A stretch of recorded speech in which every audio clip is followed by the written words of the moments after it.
Hello everyone and welcome to another round of Battlefield 6. We played a little bit yesterday and, today. Season 1 is out and the Battle Royale. So, we're trying it out. But, gladly, we are not alone today because we have some company. Hello Ruben. Hello. You're live. Welcome to Be the Company today. Yeah, I mean, kind of mid-game, but sure. Gonna invite you in a second. I just need to get into it myself. Sorry, by the way, for everyone that we started a little bit later today. We were still about to eat and then we got delayed because Agonia's mom called. Yeah. I'm sorry. How's everyone doing? Also, how are you doing, Ruben? How was the weekend? All right, just usual weekend, pretty chill.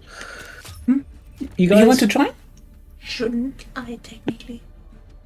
Okay, why not? You know what? Then more people. Hey, sorry. Well, we have the wind up girl. It doesn't need winding up anymore. You missed Agonia's automaton face yesterday. okay.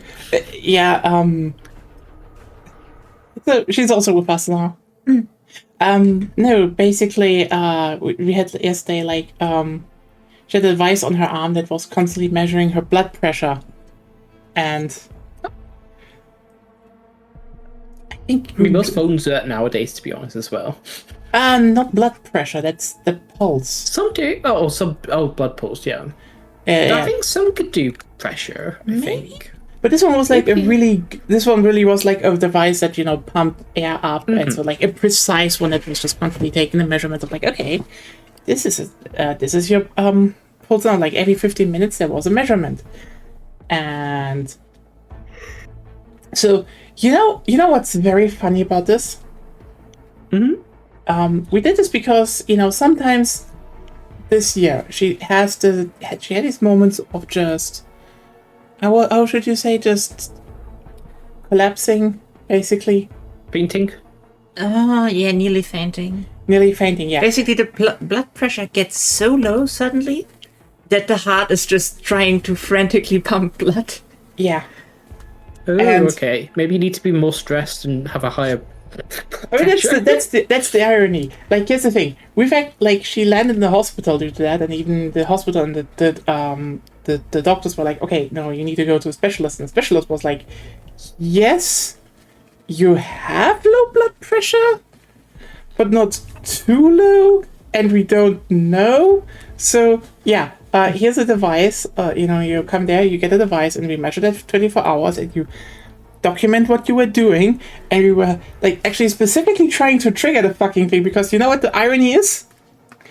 On the way to the doctor to get the device, it happened.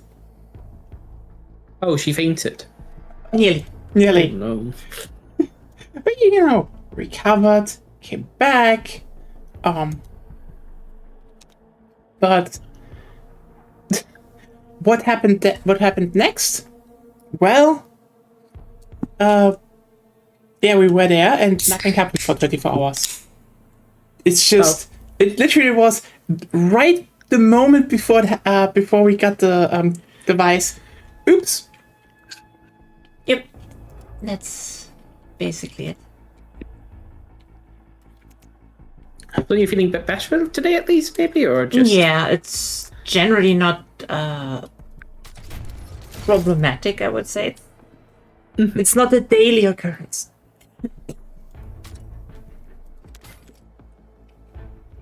That's the good thing. Otherwise, I'm drinking lots. You drink lots? I drink lots. I go outside. touch grass. Yes. Dead leaves mostly, but yes. She touched the grass. And hidden puddles. Hidden puddles? Yeah. hidden puddles or Hidden puddles. hidden puddles? Oh, underneath the leaves. Yeah. That always happens. They're quite slippy sometimes. Oh yeah.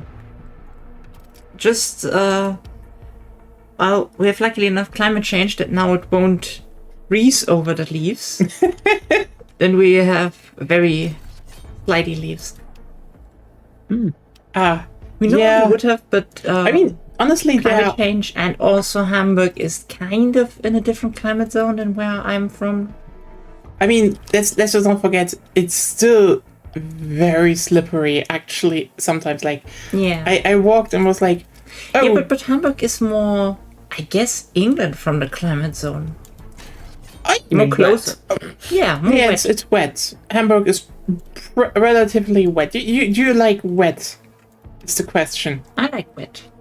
I also like wet. It's very nice. It also removes all the pollen, which I'm very grateful for. It could rain more, actually. Okay, you know what? Let's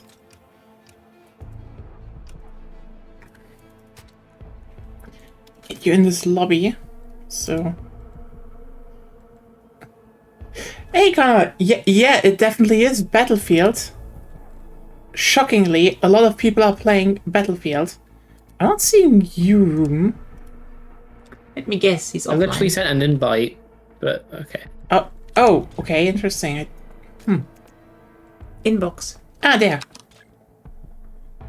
Yeah, I see it. I wanted to invite you. That's that. So that's interesting because Then invite me then. I'm not seeing you online. This is kind of interesting. Oh, is it based on Steam? I think that might be why. It is based on Steam, and I have you on Steam. So like, I'm actually seeing I'm you. offline on Steam. Yeah. Well, invisible. Yeah. Room is most of the time offline. Now I'm joining For your some party. reason, Okay, I'm in there. like for some reason it fucks with online services. Like you're offline, you can't even invite. It's like, Weird. Yeah.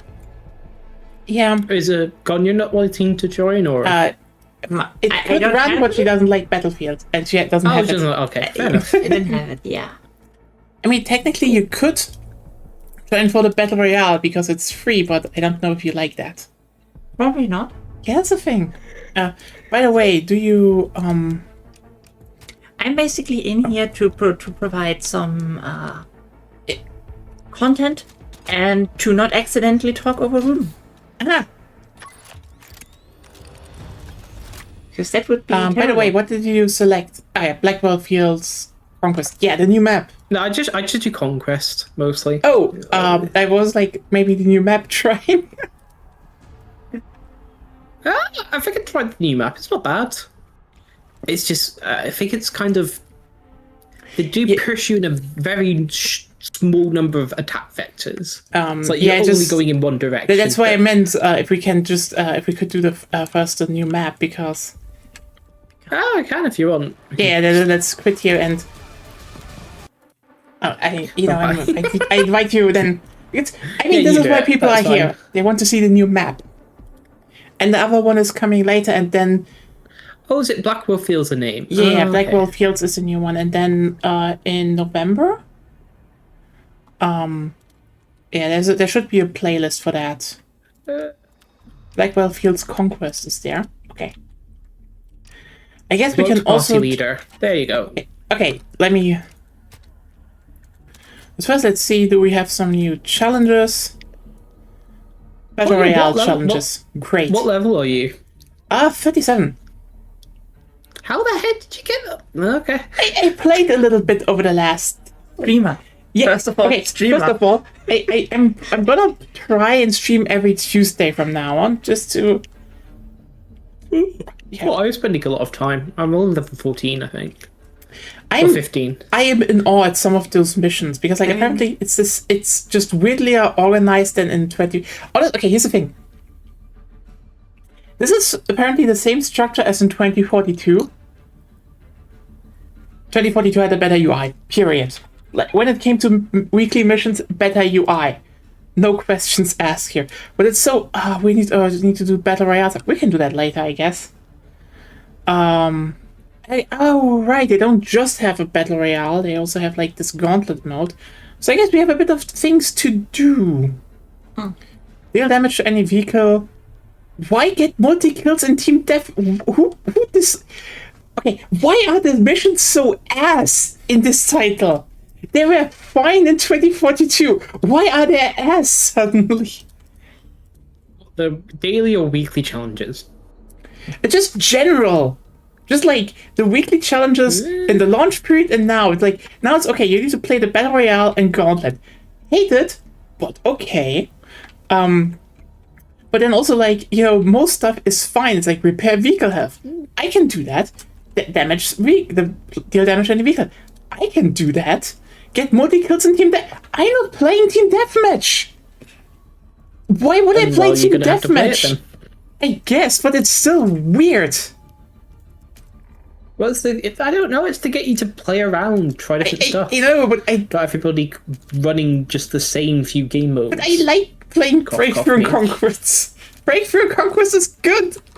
Okay, not Breakthrough. Those maps, like, got some breakthrough layers in this game. I bet. Honestly, I said this yesterday as like the whole launch period, just, you know, wrap up thing. We're like the same old game modes, right? I mean, here's the thing. Conquest works. Rush works. Breakthrough works sometimes. Okay, I am happy with that. Leave me alone. Okay? Am I a boomer? Who knows? Yes. Okay. Yes. Oh, sorry, you're Gen X. Actually, I'm millennial. Are you sure? I am still very, like, it's a small... Neuzunk. Wee. Okay. Oh yeah, the new big truck. Gen X is 65 to 80. So you're over 10 years apart from that generation. No, Nice. that's boomers. It's Generation X. Is it? Oh, okay, I can't remember. They're after the baby boomers. We're like the last... The baby boomers are after the Second World War, so 46 to 64. Well, Nye just has the She's the Gen X mindset. I mean, I don't know. I mean, I was mostly influenced by people like my granddad and dad, so I guess I'm more boomer actually in that regard. But ooh, bye, stay here, mines. Oh come on, doesn't work anymore. they fixed your tank strategy. I don't know what happened, but vehicle destroyed. Nice. Okay, honestly, I really like playing Engineer in this game. This also is because, like, Engineer feels like the most classic... the most classic class overall. Whee! Throwing on mines and shooting at them should stop it. Yeah, it was just very funny that I ran... Okay, when was that? I think on Saturday I streamed a bit. And I just ran up to tanks and threw mines beneath on them, and then they exploded.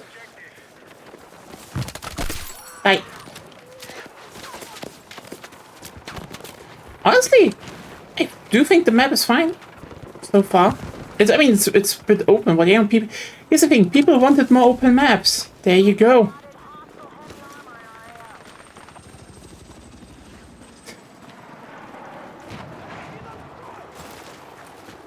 I do find the player skill right now is so mixed. What do you mean with that? So like you do seem to get like some pretty good players that can like headshot really well, and others that are kind of that actually getting is used to it. That's because the game is new, basically. Yeah, but also the thing is that they just have some things that are apparently just broken. Like, for example, if you play with sniper rifles, okay? And in previous yeah, I do games, sometimes. in previous games, there's the thing that, I mean, aside from the fact they have the sweet spot mechanic, which they should remove, fuck that. It's like, oh, but it was popular on one. Yeah, it was popular on one because it made sniper rifles OP. Anyway, the thing is basically so depending on the sniper rifle, there is a certain range in which you just one shot to the chest. I'm not against one shots to the chest, especially with like a fucking 50 cal. It's just a random range. There we go. Is it still like that, or I thought they changed it? No, they basically made this like this is a fixed mechanic that they had in Battlefield 1, which was disliked, so they put it. I actually removed it for 5 in 2042, but they just brought it back, which is like okay. But see, this just makes it so that again, if you, at some range, this isn't like if you're close range and at one hits at. That one would actually be fine for me because it would actually be like, hey, you need to be aggressive and in your face sniper shots to the chest would actually Makes sense. basically be deadly if you're close up, not in distance, but no, it's like there's just a random distance at which a sniper just one shots to the chest. Period. Just weird. It's no. dumb. It's a dumb mechanic, but the thing is what makes It's it just a game. yeah. So But the it's thing kind the thing that makes it worse is there is this thing now called a rangefinder, and because Oh, I've got that. I don't know how to work it. yeah, The key layout is weird, though. To be honest, in this game. yeah, basically for everyone who doesn't know what it is, what it does, since 4 I think you can zero sniper rifles to basically gauge like okay I want to basically aim at this distance and so you can because there's heavy bullet drop and so you can just better aim where you shoot, but it was still kind of a mechanical thing and basically people who were really good at this were just fucking annoying at Battlefield 1 because again, if you can actually gauge distances, you can just start one-shotting people. However, also hi bot and bye bot. Thanks, Claire. But the thing is, the rangefinder which was in 4 was basically just telling you, oh hey, the thing you're aiming at is this and this many meters away. So you still had to do all the calculations and shit yourself. The one in this game does that for you automatically.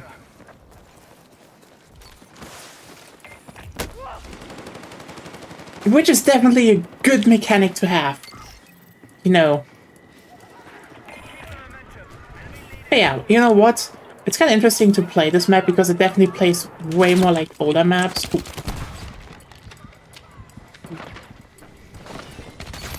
How do you change the button to be away from, like, just remove it?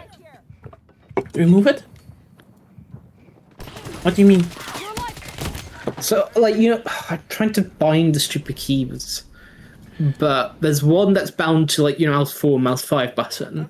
Oh, I think you need to press escape. It stood somewhere.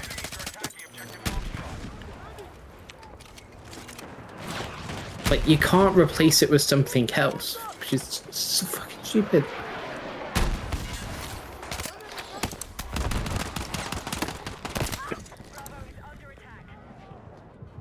You can. I did it because I actually put my class gadget on on mouse 4. So you can. It's just I think you need to actually manually delete the one that is already logged in. It's stupid. But hey, PC How do you gaming. delete that? I can't fucking... You got it. Okay. Actually, you know what's one very funny thing that I saw that happened is when there were previews of this map. a bunch of influencers were playing were like, yeah, we don't like the lighting on this map. It feels weird and all that. And then people from California in the mentions were just like, no, this is literally how California looks like. That's just very spot on. And like, I don't know. I've never been to California, but I trust the Californian people just being like, nope. Our country is just yellow, I guess.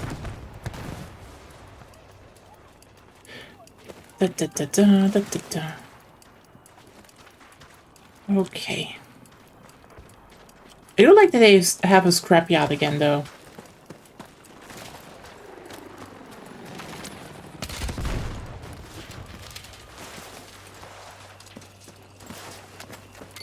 But yeah. I knew that we were there. Oh, very classy. You are stupid. You need to do it on the head. Seriously, Gen Z can't even teabag anymore. I swear. You're okay. Oh my god. No. You know what? This person wanted to disrespect me and they dry humped my leg. Seriously, uninstall the game. Just, I don't know, play The Sims and be happy. Because, like, if you fail at teabagging, don't. Oh, you know what? We really need this thing. You know what the worst part about this is?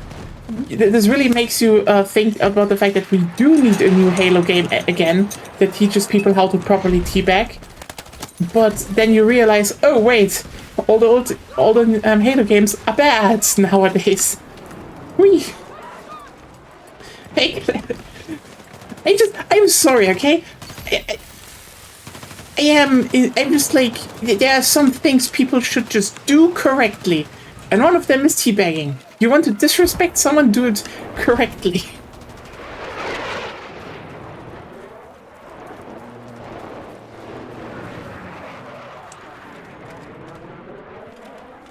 Oh.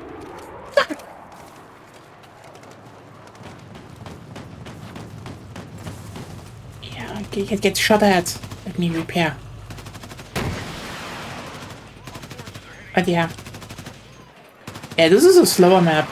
It's kind of funny that some people say it's bad because, like, listen, I did not even expect this one to be like one of the best out there.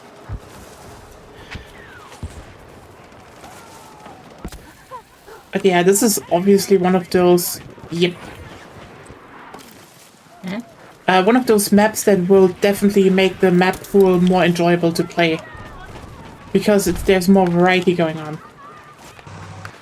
Hey, let me... No! Don't drive into mines!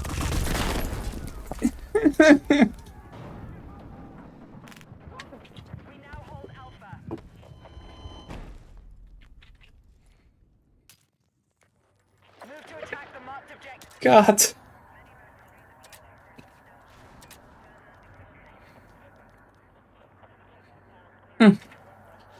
Yeah, I couldn't repair stuff.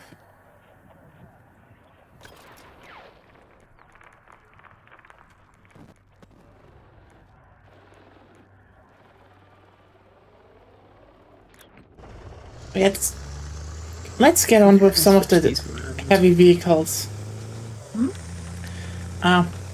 Okay, actually, you know, I just realized, like, there was this, I was like, you know, shit, I am righteously angry. They dry humped my leg. This is not a teabag. No, it's pure raging. Yeah. You know, but maybe I am conservative on the matter of how you gaming online etiquette, but again, a good teabag is one thing. Also, by the way, you need to do it in the right game, okay? Like, Battlefield is not the right game to teabag. You're probably like, what? It's a shooter, you can teabag. No. The thing about the teabag is, it has to be a display of dominance. So, if you go out, okay, and you teabag someone in a game where you can die rapidly, so like here, it doesn't matter, really. Again, it's even more embarrassing if you fail, but this is why you teabagged in old Halo games. Because if you met someone, it was always a very intense firefight. You know, you had to actually be aware of where nades from, how do you evade them, how do you shoot back, etc., etc., etc. All of that amounts to you winning a firefight or, you know, losing. And if you won and then you could also teabag, then you show dominance, okay? Like, you teabag only in games where you have to display a certain amount of skill. Not every game. Crucial.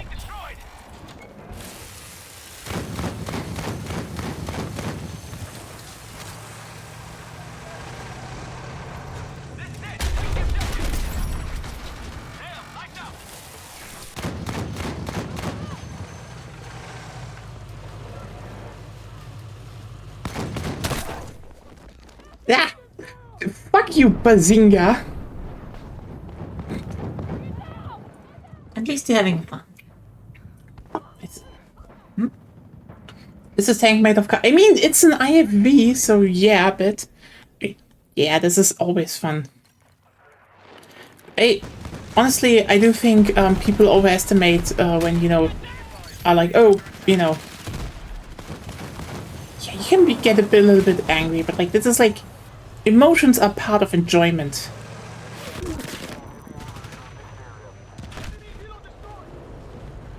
But yeah, I don't know what is currently going on. They should definitely make tanks a little bit more beefy, I would say. Overall. A little bit more. But they could also just be the case that... I mean, yeah, it's realistic that they die fast, but...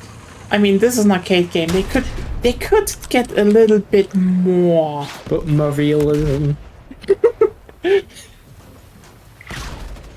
Which is kind of ironic, because like, I would say in 2042 they got the tank balance pretty well, actually.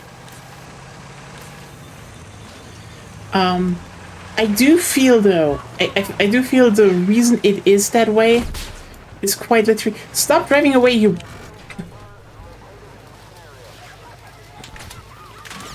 Is probably because some form of the calculation is broken again, because we had that before.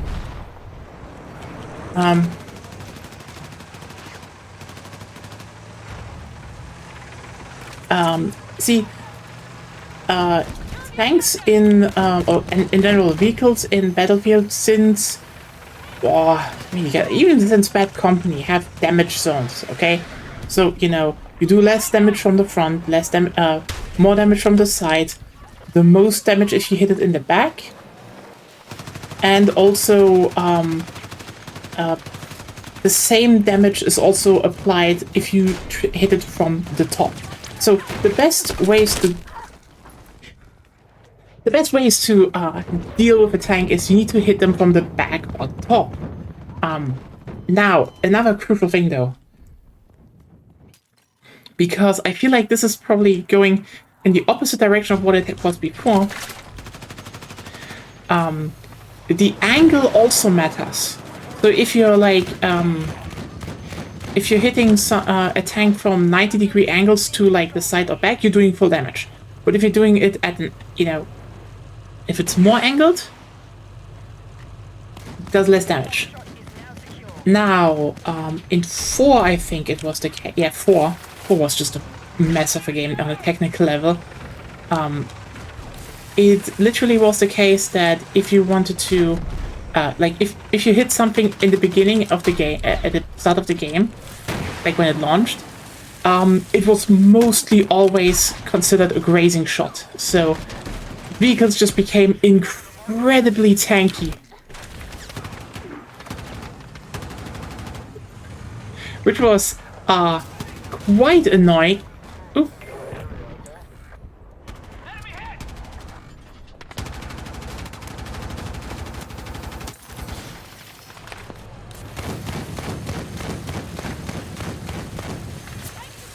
Anyway, time to keep repairing this.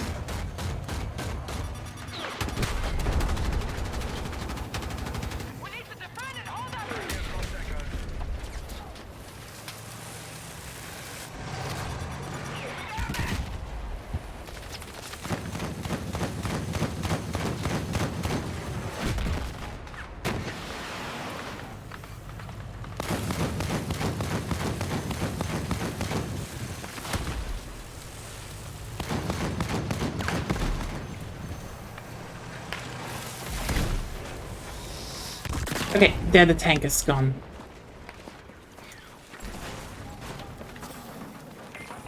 I mean, the thing is, Battlefield is an inherently funny game, I would say. Like...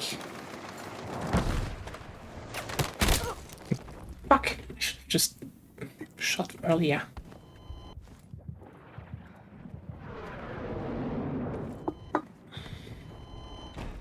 I mean... I kinda kept it alive, but... That's that. You gotta do what you gotta do.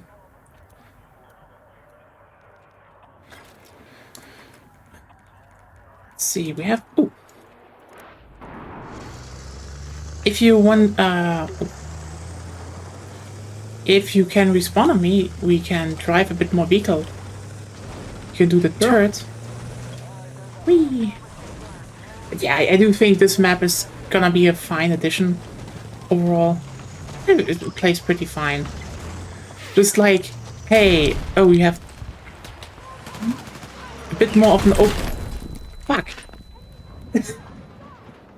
Yeah, a bit more of an open field, so obviously, hey, snipers with body shots are gonna get annoying. Hey, maybe we should get rid of... You should get rid of that mechanic dice. Yep. Yeah, it's a bit... I think they should make it worse. I think they should just, you know, up the damage. Like, a bullet shot is actually a bullet shot. I think that'd be funny. I mean, technically, you can program that if you want to. I'm not modding. Be honest with that. I mean, you could if you want. Okay, that's just a glitched person.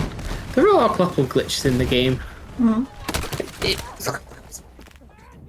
They drive away!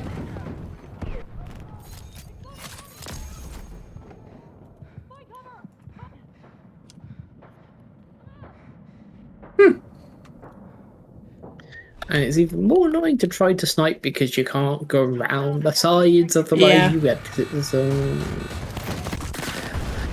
It's not bad, it's just... Yeah, I understand why they made it like this. Maybe they could improve some of the boundaries, but yeah. Okay, I feel a lot of weapons are also more precise now. Are you sure it's because you're playing with mouse? No, they mouse definitely like... No, they definitely increased. They changed the spread, so it's kind of interesting to play this now.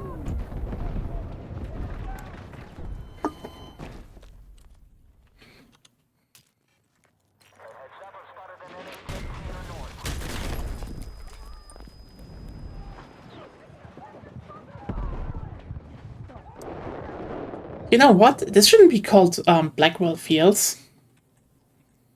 It should be called Mine-Riddled Fields. Because, holy shit. There are a lot of mines.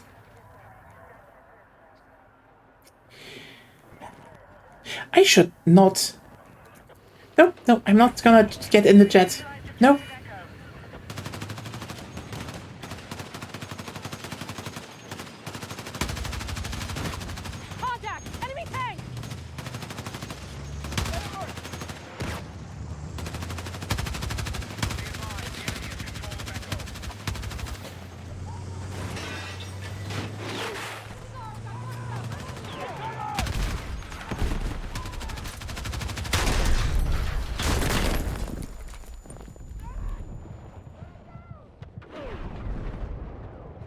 Yeah, I do think the vehicles are a little bit paper mache. I mean, it's also one of those. It's definitely exacerbated by the fact that this map is more open. Like, in every other map, you can usually just easily duck behind some building, and that's that.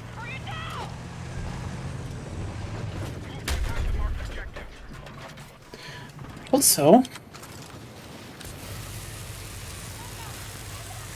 here we go. Get them repairs. Okay.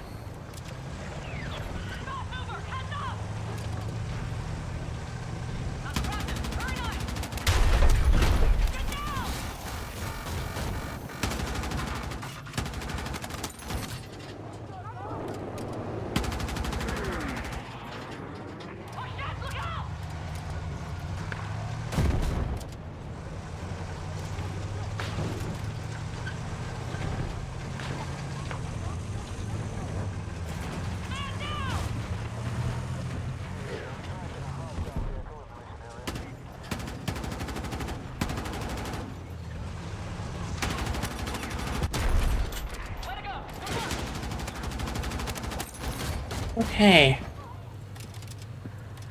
Nice fucking work! Enemy is still winning the fight.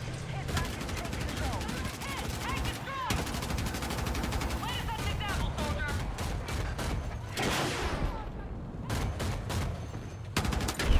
There we go. Okay, the gunner.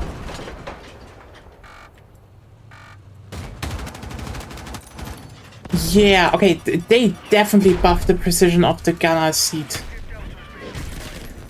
They made it more realistic in that way, because before it would kind of It just go in random directions. Yeah, like the spread of guns was very high at the beginning of the game, I would say. What, beginning of this, or like... Yeah, in the launch period. So, Oh, in the launch, oh, okay, yeah. like, until yesterday, basically. Now it's just like, oh yeah, wait, that is good.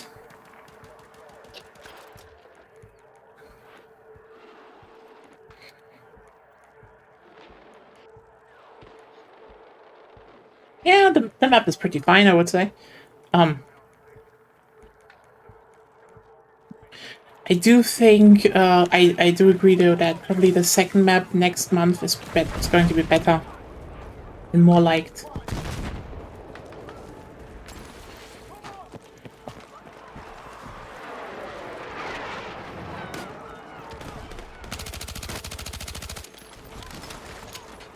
Because like oil fields are one thing, California suburbs are a different thing. We traded. Huh. That does happen, it seems to be a bit. Maybe it's just the servers. There's definitely some... They definitely need to still fix some technical stuff. Then again, I also feel like...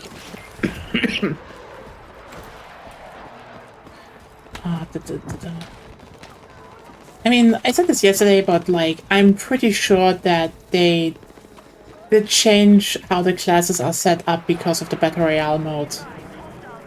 And part of me just kind of wants to see the Battle Royale mode just crash and burn like Firestorm again, which would, on one hand, it would just be very fucking funny. But, There are certain trade-offs if you like do classes for all modes the same. yeah.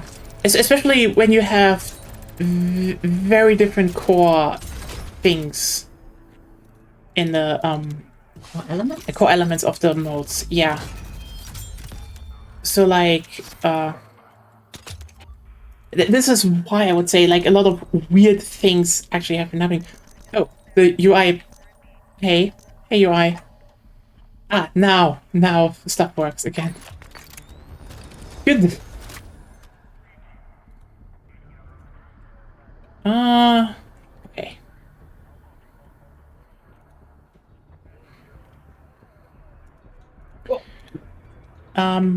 Do we want to do another round, or do we want on this map? I don't mind. Round? I just put Another you one to... round on this. We should probably do a bit of the Battle Royale later on, just to be like, yeah, it's here. Enjoy.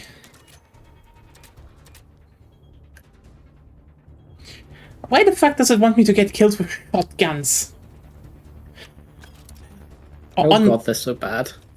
They're actually pretty good, but yeah, you need to play. It's just like you need to play on the right map. So It's all map dependent, really. Yeah. It's all map dependent. Yeah. I mean, it makes sense.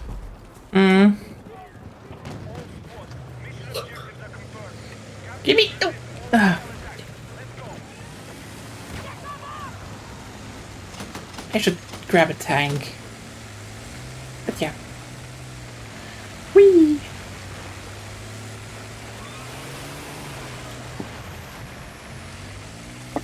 Your terrible driving kicked me off the tank. I'm not driving. Oh. They're They're terrible Mr. driving. XM Gamers X. Yeah, a Terrible gamer. driving. They can't drive. Never give driver's license out to gamers. He has an X Disney. I mean, obviously. You know what? If you put X on both sides, you're a gamer. If you put 3 X's, like 2 small and 1 large, then you're a real gamer.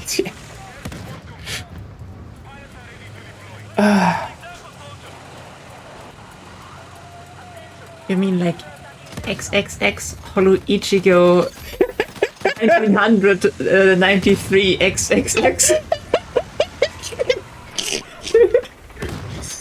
Fucking name! It's funny though. It is funny, but it's like reminding me of Hollow Ichigo. Oh.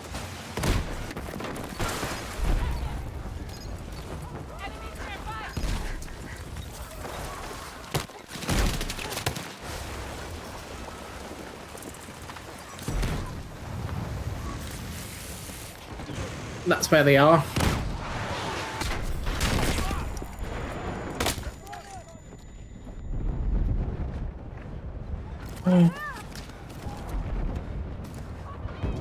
I mean, I think that's probably one of the funniest bits about the European gaming culture.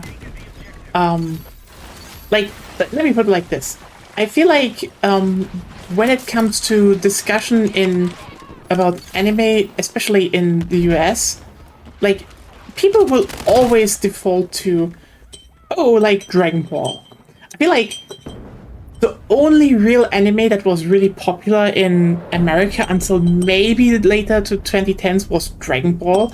And even nowadays, there's just this... Discrepancy? No, there's just this cultural... this cultural, like, acceptance of, like, I don't want to out myself as a nerd, so I'm just going to say whatever I want to say with Dragon Ball. And, like... Listen. Yeah, okay. My generation also watched Dragon Ball. Yes. Also sometimes reenacted Dragon Ball. You know what we mostly reenacted though? Digimon. Yu-Gi-Oh! Ew, Digimon. Digimon is amazing! Shut up.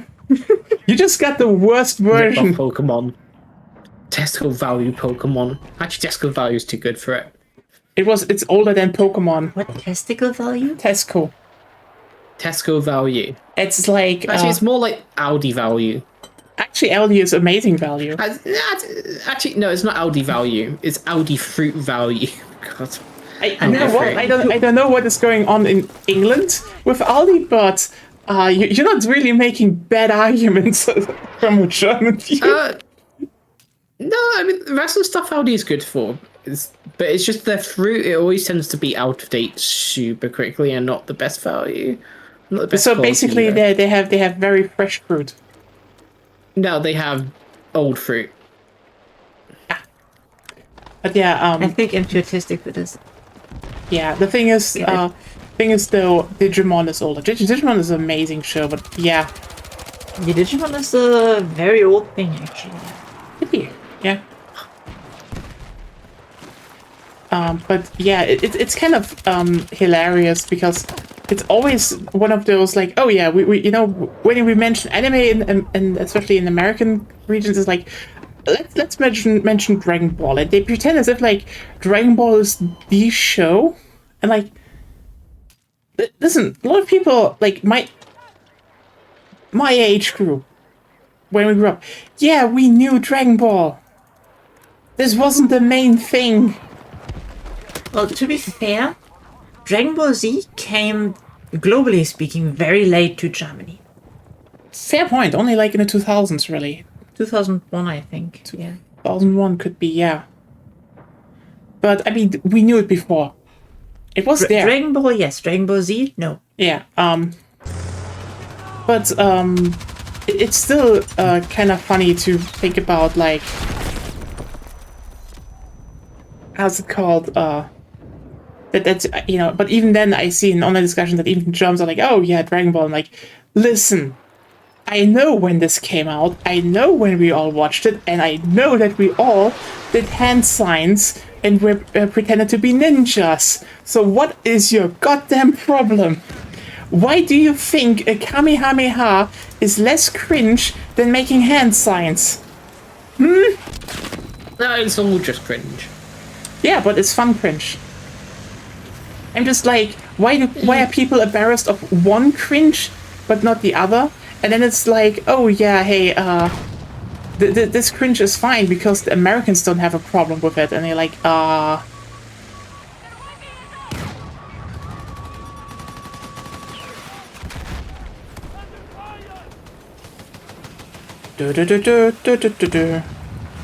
Repair.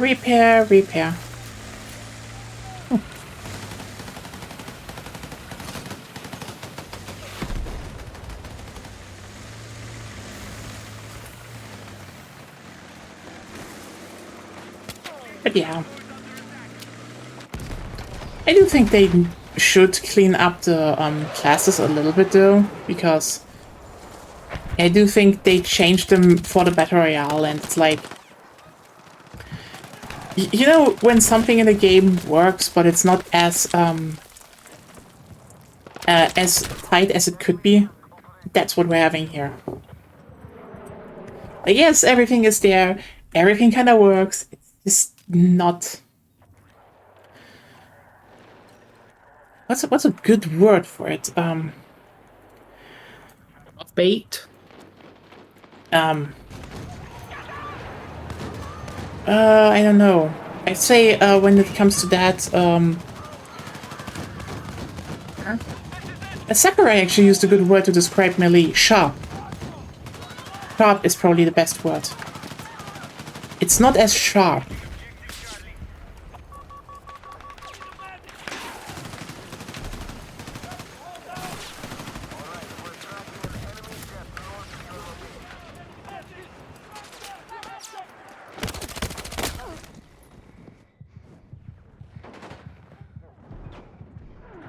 Okay,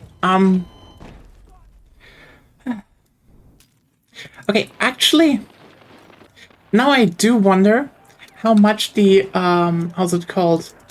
The failure, the failure rate at driving licenses is in, how's it called? With self-identified gamers compared to everyone else. Well, everyone else nowadays, most people are playing games in some capacity. You need to That's why I say you need to define gamer first. Are you saying person who plays lots of video games? If so, which kind? Or are you in denial incel that calls everything woke? That's why I said It can't be. can't. She's in, Sorry, femcel. in a relationship, can't be. No. Also, I'm not calling shit woke. Neither cell, a single-celled organism. Oh, that would be cool, actually. Then I can just blob over things and do osmosis. Da. Okay, helicopter. Let me shoot you down. No, don't dive away. Helicopter. Why are you dead? No, that was a jet.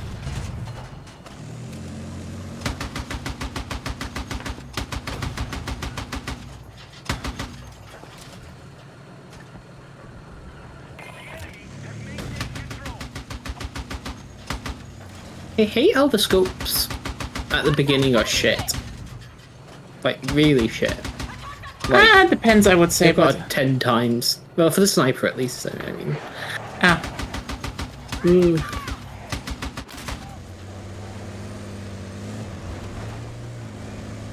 Yeah, but I don't use snipers. And sometimes, but it's just...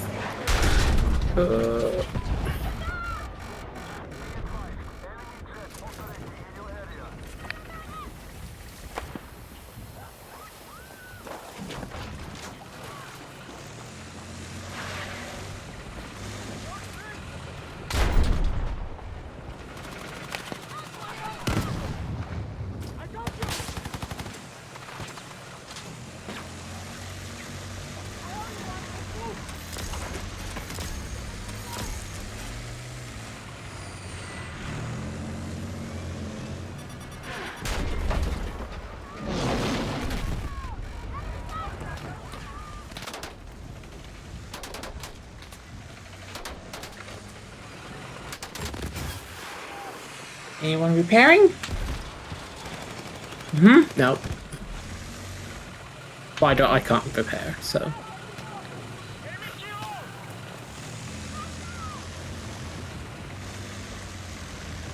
Oh, I wish people ran slower. And then it would be even more of a slog, like... More realism. Yeah, but people want fun, not real. Oh, god damn it, helicopter. I mean, the funniest bit is that people are like, "Ah, the game is so fast," and like, no, it's literally the slowest of the newer ones. Just, it is. Factually, it is the slowest since Bad Company 1, probably even.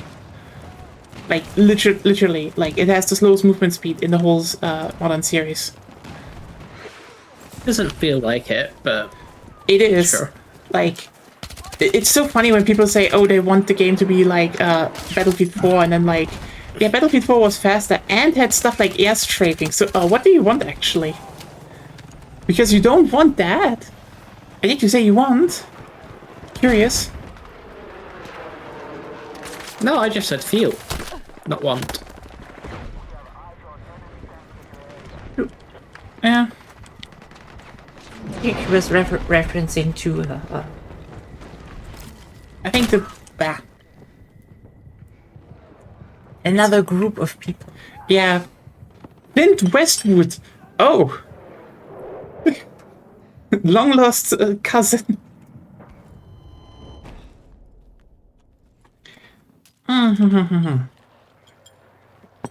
Okay.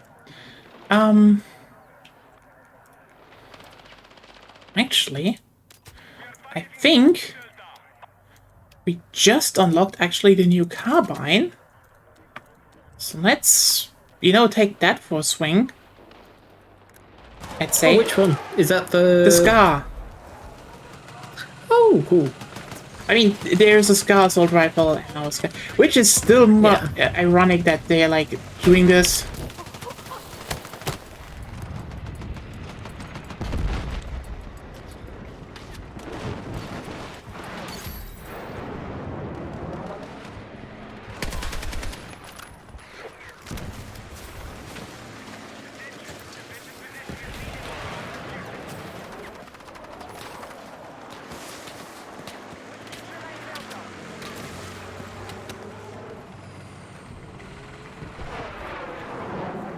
Okay, that's a visual glitch. Wait. A visual glitch. Oh, where like the tree line glitches out when I'm looking around a little bit. It was. Yep.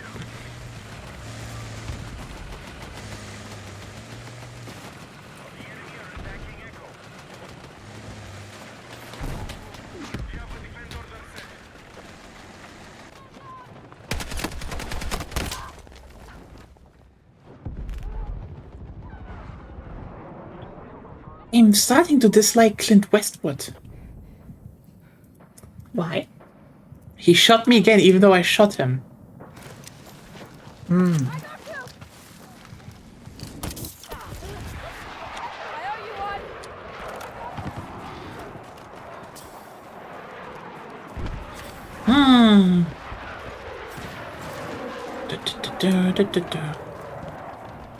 Oh my god, why is the remote weapon station not stabilized?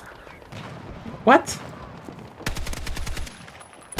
The remote weapon station, I know in reality is stabilized, but they've not stabilized in the game. Probably too overpowered. Oh, you mean the LMGs? Remote weapon station, you know the LMG on top? Oh yeah. The That machine gun on top that you can control. I mean, it would Yes, in still be. reality those are stabilized, but still. I mean, it would still be a bit I'm of being really recoil. sweaty there.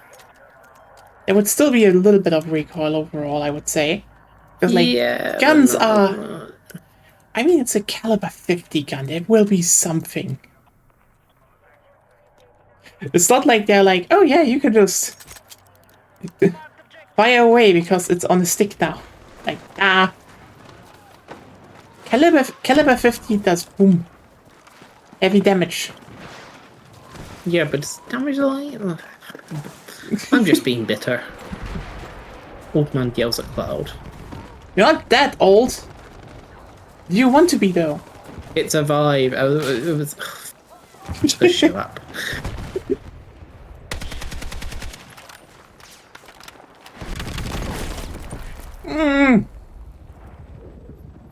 Not helicopter.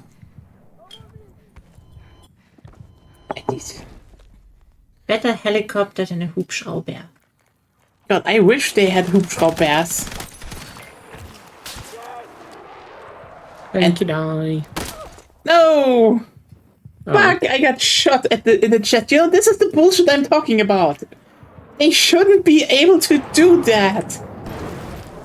Like, What, the sniper or Yeah. the? Well, it's because they got you low. The other person got you low before, so No. They do a lot of I was damage. I think I was at full health, you think. but still. Think.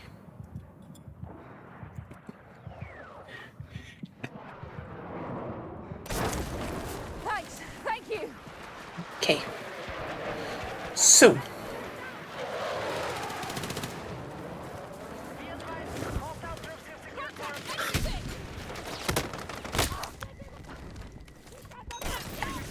I missed the 2042 thermal optics.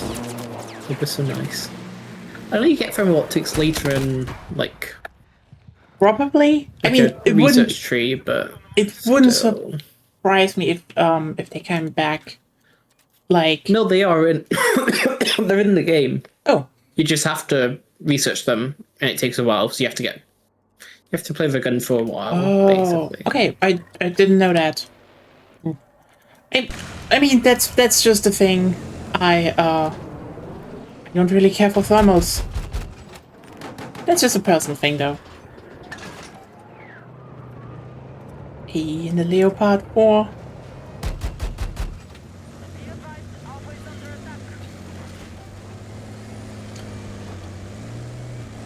I'm still finding it very weird that they decided to just basically have two variants of the same anti-air on both factions. Eh. I know, Takes I time. know. You know what? They had 4 years to do on this game. So like, I'm sorry, it's kind of weird that you then decided, no, you know what? We're gonna have the Gepard, but then also the British Cheetah, which is just a slight variant of the Gepard, and you're like, oh, okay. I guess we're going with that.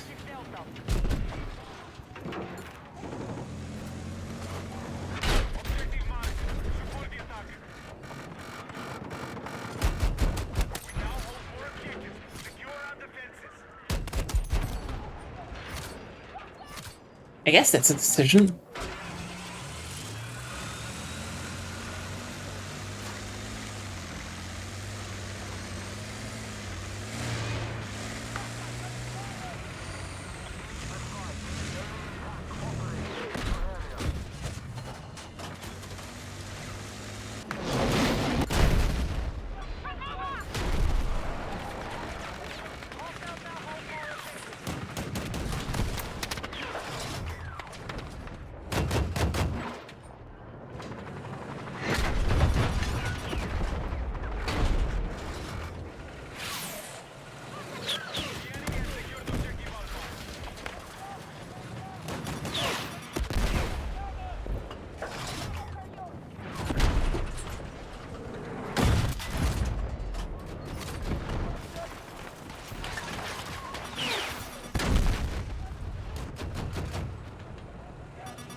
Nice.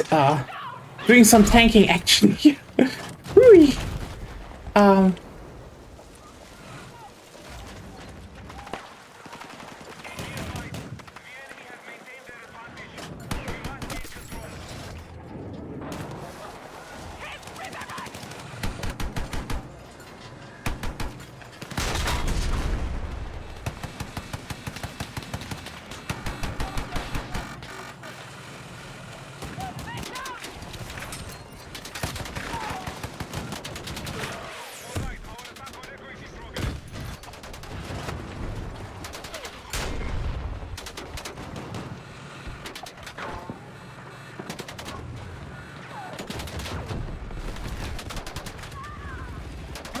Okay.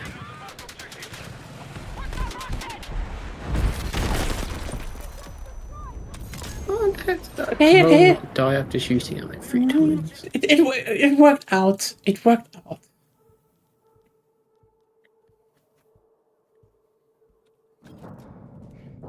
At least I can destroy some vehicles with vehicles. Be advised,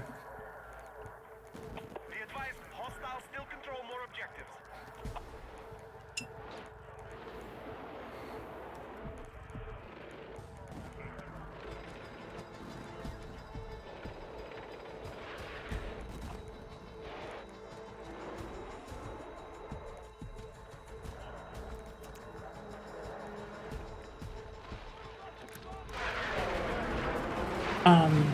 Yeah.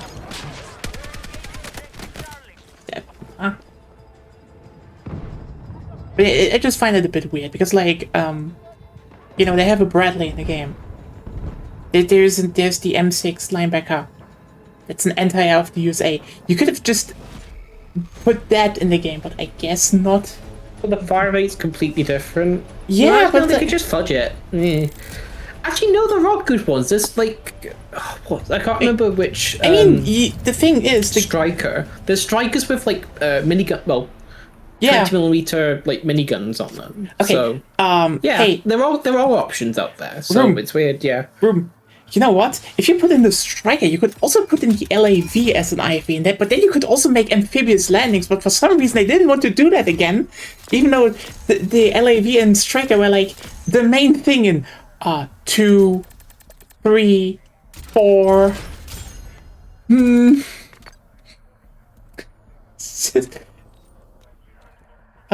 Okay, you know what? Let's go into some other mode. We have some stuff to do. But, yeah. Just... What is up? I'm thinking about, I watched both Pokemon and Digimon back in the day. Mm-hmm. Yes? And, like, not talking about the games, but just from the anime. I don't get why people like Pokemon more. I can almost guarantee you I know why it is. Okay. Digimon's English adaptation was completely botched. Okay, yeah. So, like, I mean, botched. It's like, It also didn't have the biggest time budget, let's say it like that. Digimon? Mm-hmm. Yeah, but, like, it was still a pretty well-made one overall, but yeah. It's just, I mean, just animation-wise, it could be better. You know what? You can say that about basically nearly all shows from the 90s. You can say it about technically every show, but you know what I mean. Yeah, I mean, hey, even One Piece now, which is like running for 2 decades now, they're like, oh hey, let's get the animation budget up, but you also then have those moments where like, yep, and there you saved on the animation budget. Waiting for party leader. Yeah, okay, so, do we want to try the new Battle Royale mode? I'd rather just play this or Conquest or something. A fair point. Let me check. It's just Battle Royale. It's a genre named after a game mode they that doesn't even represent the fucking name they're using. Fair point. I want to... Da, da, da. You know what? I'm sorry, the genre should be called Free for All the Game. Because It's free for all. I know that they're basically naming it that because of the one book, but yeah, I would definitely go later into Gauntlet though, because don't need to be there. Maybe Connor can join us. So, but the thing is just hey, I need to show the new stuff off. I would. It's just my job. Sorry, Ruben. No worries. Actually, you know what? Because, like, to get back to the point, like Pokemon, Yeah. the beginning is good. Yeah. Just to make that clear, the whole Pikachu bonding stuff. Great. I just understood the Pikachu bombing stuff, and I was like, No, bonding. yeah, Pikachu bombing is more like, oh, okay. We're going to very radicalist territory here. It's like, okay, mistreated animal, making a bond with said animal. But then it's technically only about friendship, sometimes about cross-dressing, and then friendship again. Friendship sometimes about cross-dressing and then about friendship again. And I mean, Okay. sometimes Misty is icky, that's also a recurring plot point. Can we, by the way, point out that friendship, a bit of cross-dressing, then friendship again, is like nearly every shonen anime of the 90s. Like, it really does nail it down at heart. Like, okay, not every manga or shonen in the 80s, shonen manga or anime from the 80s to 90s as like friendship, then a bit of cross-dressing, and like JoJo's Bizarre Adventure is literally that. Especially Battle Tendency. Yeah. So I'm just and also either you get very angry to get stronger or you go into a training arc, okay? But it's also just a training arc to somehow get stronger directly by doing the same thing over and over again, which I mean it works, I agree. But the main problem is oftentimes that Ash uses an electric type Pokemon against things electric types aren't good against because he's stupid. Like, even as I said, we're ignoring all the games. It makes no sense and Ash is stupid. You know, it's still funny how you, if you think about it, that, okay. It's kind of, by the way, can I say? No, you take too long. Yeah. There was even an episode where there were kids learning on computers, like, type weaknesses and stuff. Yeah. And there was a whole small plot point about, yes, but this is the real world. Not only types are relevant, you also need to take into account different things, yeah? Like, I don't know, ground Pokemon being immune to electricity only works if they're touching the ground and stuff. Yeah. But then he never really does that ever again. I mean, it's a children's game and it's a show for children. So We're just talking about the anime, and that makes it worse, Ruben. yeah, to a degree they should probably give... Okay, you know what? Meanwhile, Digimon. It's also about friendship, obviously. Bonding with their Digimon. Finding out what friendship means for you. Learning responsibility and not just, well, acting before thinking.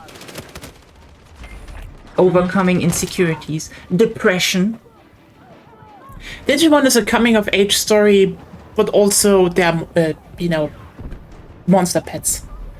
Yeah, but they get stronger by positive emotions, actually. Yeah, that's what... There's a whole arc about forced growth leads to, like, terrible outcomes. Yeah, like, I mean, Digimon is one of those shows where I would say, you'd think it's just a tie-in, but then you're like, oh no, they narratively use the concept of the Digimons very well to supplement their message. The irony is still, and I would say, okay, here's the thing. Digimon obviously is the just tighter written show. It's in that regard, it just exactly knows what it wants to do and how. I can say though that for like the first episodes, somehow Pokemon was very unhinged. Had a stronger opening, yeah. I mean, Slightly stronger.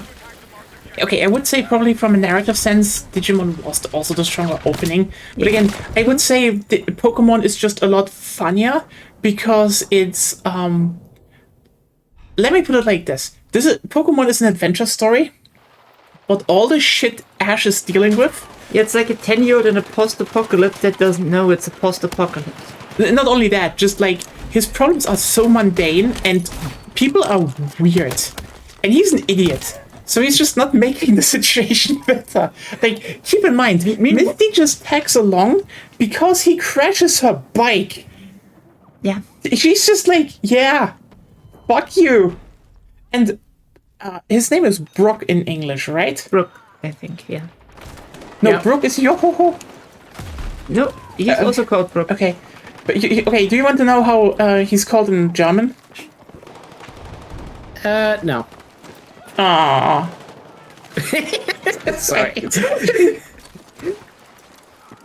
He's I mean, you're actually... gonna do it anyway, so. Here's No, if you don't want to, I will not tell you. Chat, if you want to hear it, you need to speak up. Here's a very stupid name. Yeah. I mean, it's actually a name, but it's actually almost so on the nose that you wonder, why didn't the English one pick it? Okay, Claire asked. Claire asked, I think it was Rocco. Rocco. Yeah. It's Rocco. It's fucking Rocco. Why isn't it the English name? Why isn't the English name Rocco? It's Brock, which is an actual name. I know, but Rocco is funnier.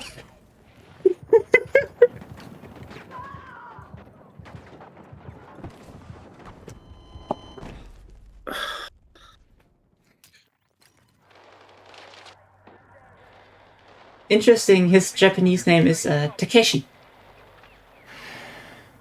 Which but sounds more like a normal name than Rocco. Oh yeah, I know. Also more than... he's not called Brooke, he's called Brock. Brock, yeah. Which is still a bit of a, joke on Brock, but yeah, Rocco. In German, it's Rocco.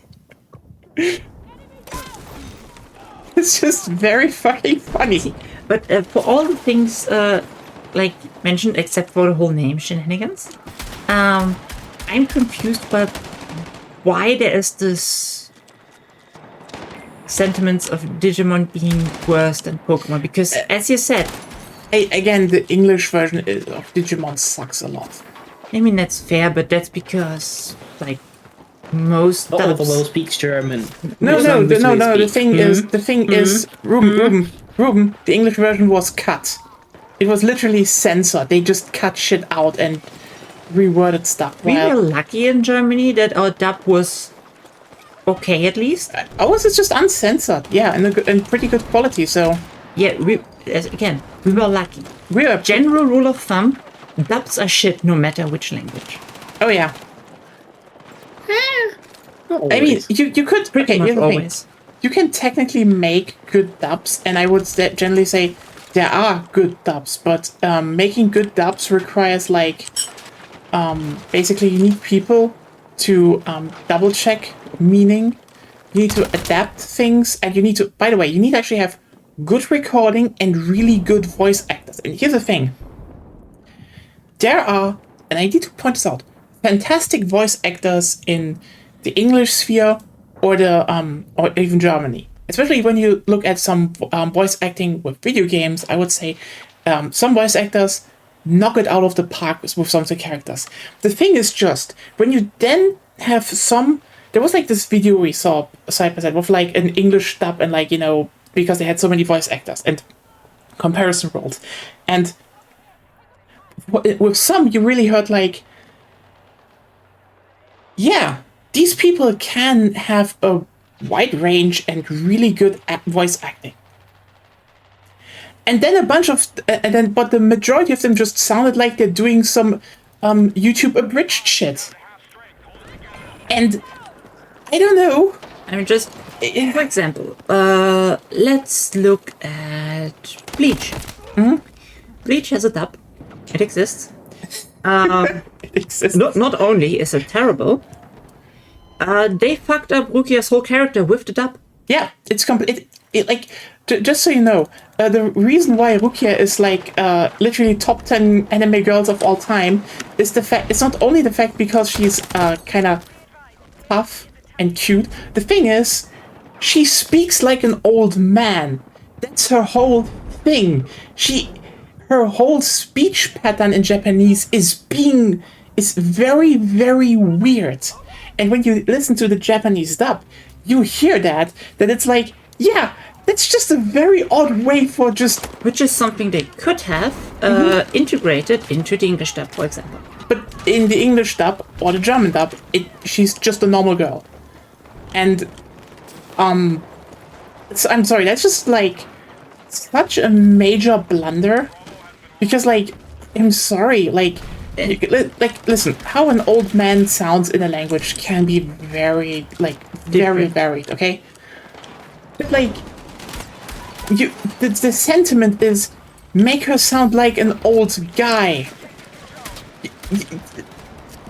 You do that at the very fucking least. And such examples you can find pretty much everywhere. That's kind of the problem.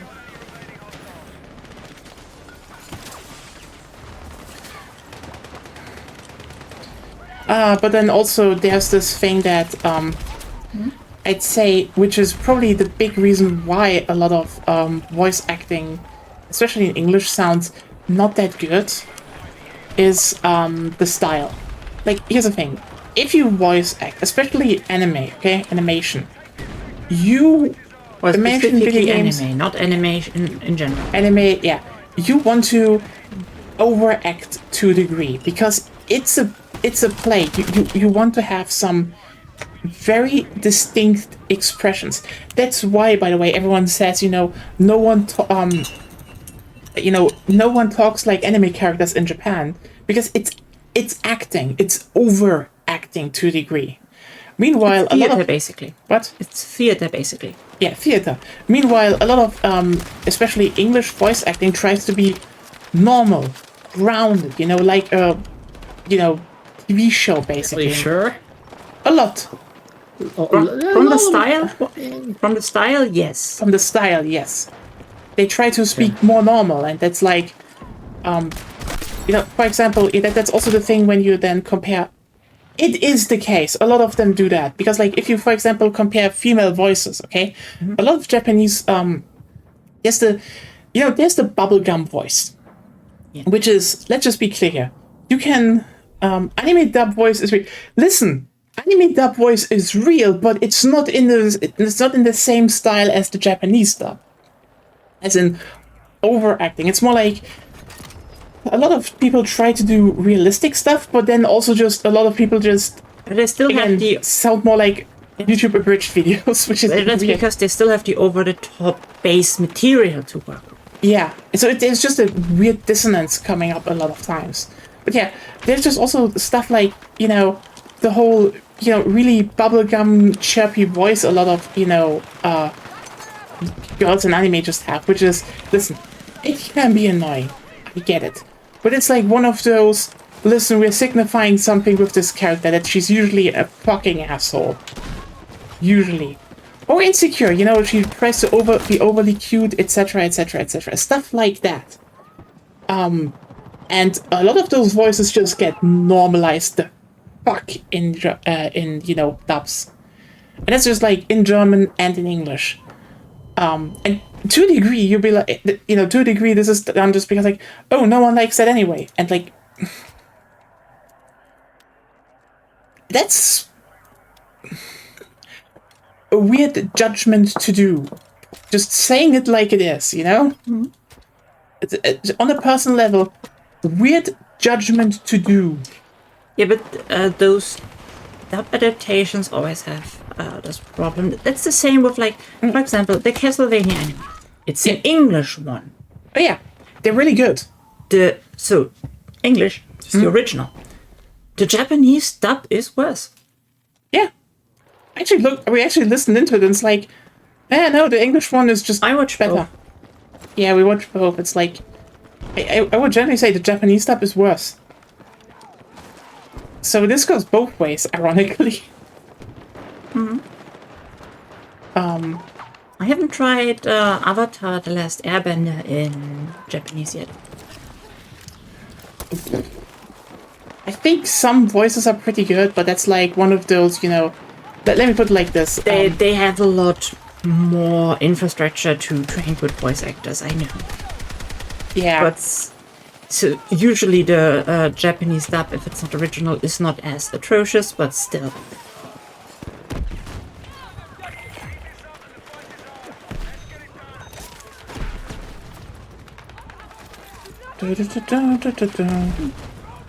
Oh yeah, have a good time, Claire. Okay.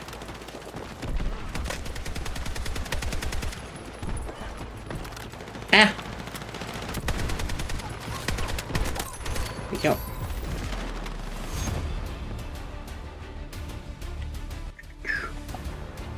Well, hopefully we get Blackwell Fields and Breakthrough. Kind of sucks that it isn't in a rotation this week. Well, it's not like in a dedicated playlist for that, so...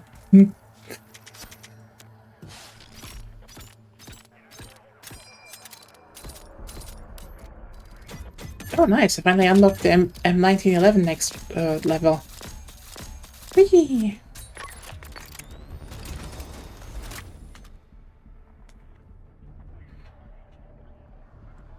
Oh, nice. The next round is Blackwell Fields on Breakthrough. Let's see what they made for a layout.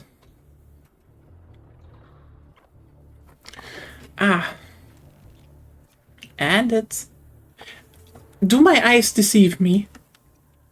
Is this a...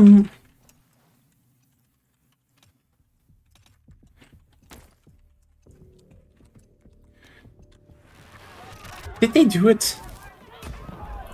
Is this maybe a breakthrough layout with more than 3 sectors? It's fucking 3 sectors again, god damn it.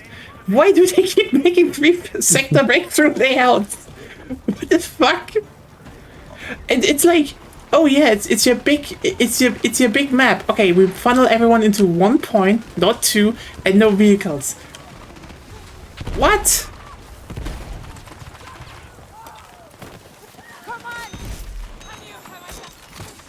Wait, what is up with the breakthrough design team in this game? I do not know. Like, here's the thing. I know that at the launch of 2042, some breakthrough layouts were just dumb. Like, I remember how the second what's it called?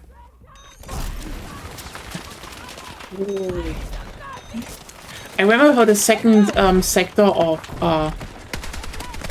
Hourglass was like quite literally 3 flags over like a huge space, but also like, come on. I mean, it was 128 player breakthrough, which was just atrocious, but now it's like, oh hey, we have the first sector and it's a full-on infantry attack onto a 1 flag layout.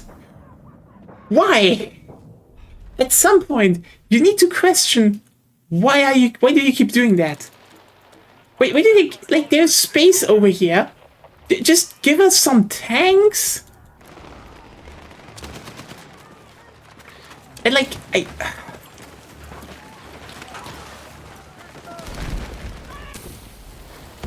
you know how this feels a lot of times? As if like a designer made one pretty good point, like a good fighting point at the edge of the map, and then was like, yeah, but people probably won't play it if we don't force them onto it. So they just force everyone to break through onto the point. Just kind of hilarious.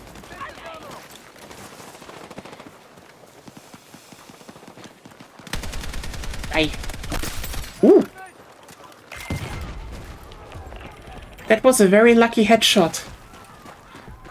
Okay, no, how many... Everybody died. Okay. Another one flex. Come on. You're hitting the bingo book of bad breakthrough design. Or you know what? I shouldn't say bad. It's just boring. It's like, oh, again. Also, look how much space. It's just the base now. Like, why? Listen, this is all map. They could have had a point there, and then the point there, you know. Or, you know, maybe there's a point, and there's a point, then you have vehicles, and you fight over it, and like... Yeah, but you need to break through. Yeah, but breakthrough doesn't mean it's a... Why do they keep turning shit into an infantry rush? This is so weird. Like, oh, we lowered the amount of people in breakthrough this game. Everyone, thank you, that's good. But then they're also like, yeah, but then we're just making very narrow infantry layouts, and it's like, why? Especially with the hills, it does make it kind of shit. It's just off. Like, you know, even if you want to keep it narrow, you could easily make it... You can't flank, you can't... It's just head first into the meat grinder, which is... Yeah, it's like, you have enough space on the map here that you could technically make it so that the attackers have, you know, maybe 1 or 2 IFBs, and then, you know, you have some more room to attack. That would be fun. But, yeah, it's... It's the big infantry Zerg rush again. Why are we doing this? This is one of those things about Battlefield 6. That just keeps irritating me to hell and back. Like, there are design decisions, you know, from, for example, the class design also. But like with the class design, like, this was done because of the Battle Royale, 100%, no questions here I would say. But you know, it works, but it's like sometimes the most boring decision you could make in terms of design. Like, you know how many maps in the base game are just 5 flag layouts in like a star lineup, like a cross shape? It's like, it's that. It's like, why? Why do we keep doing this?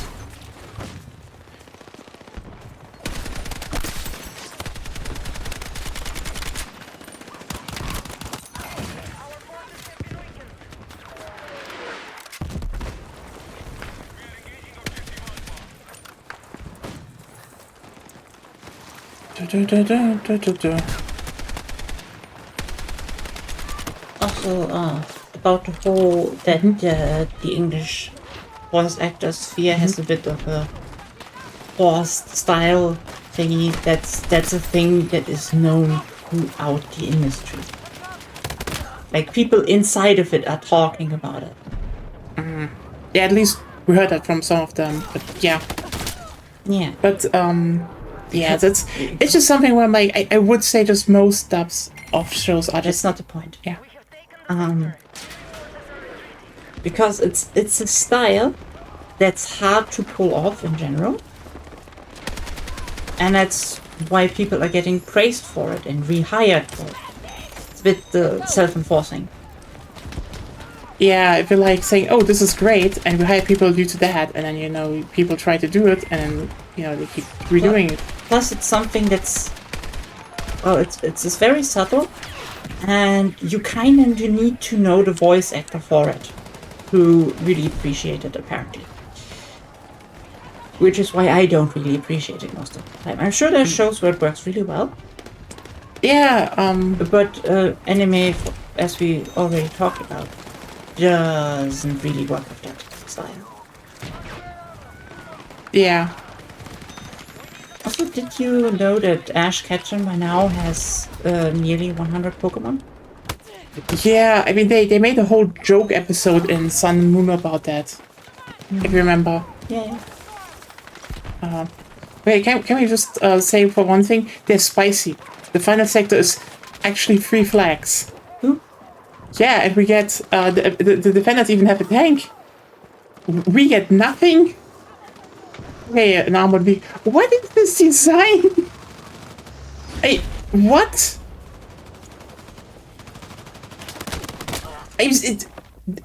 Okay, listen. You could have made it so that it's 1 flag, 2 flags, 3 flags.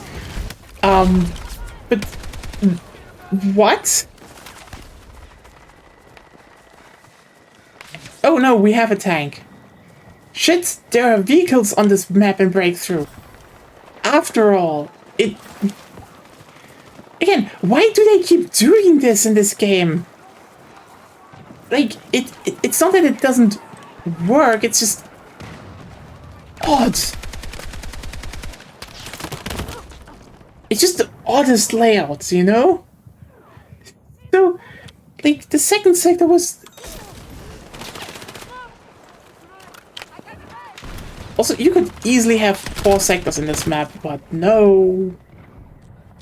Like, there's still a strip back there, so...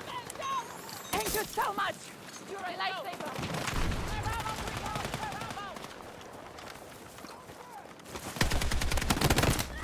Yeah, and, attacking over the hills is annoying.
Our forces have been weakened.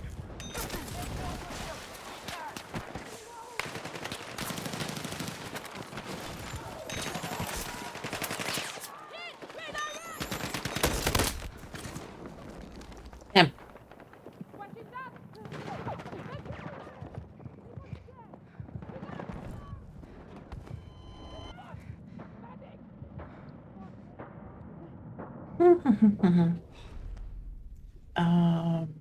Yeah.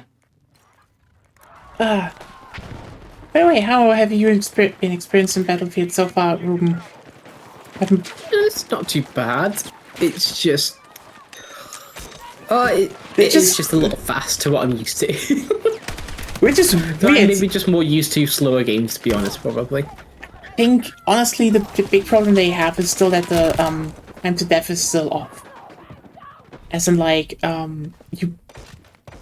You want it to be longer or shorter? No, it's supposed... Okay, here's the thing. You know what I mean with time to death? I think it's- How long between you die? Yeah, Basically, I'm guessing. from you shot and die. I think they already talked about it in the beta, and I don't know if it's fixed because it doesn't feel like it's fully it's really fixed. That how many bullets you get, and how fast you die is still off. So like, you die faster than it should take to actually kill you. Depends if you're a sniper or not. I mean, that's fair, but like, I mean, just, you know, being shot by If you're a like, sniper, definitely not. But if you're yeah, if you're like getting shot by any full auto weapon, that it's apparently a bit too fast. So like, they definitely need to tune around here a bit, because I don't think it's working that well.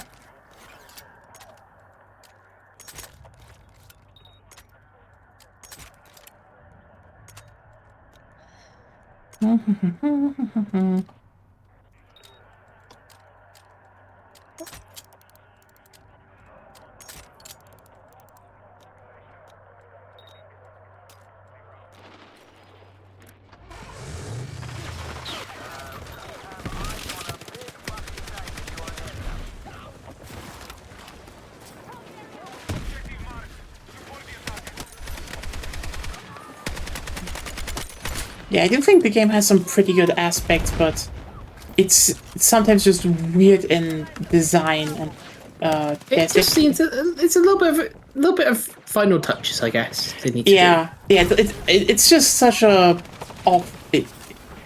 I've never had a game I would say where I'm like, this isn't bad, but everything feels off. Like this should be slightly different.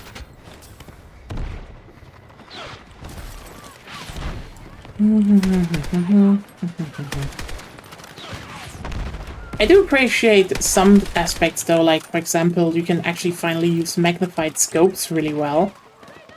Like in previous the variable zoom optics.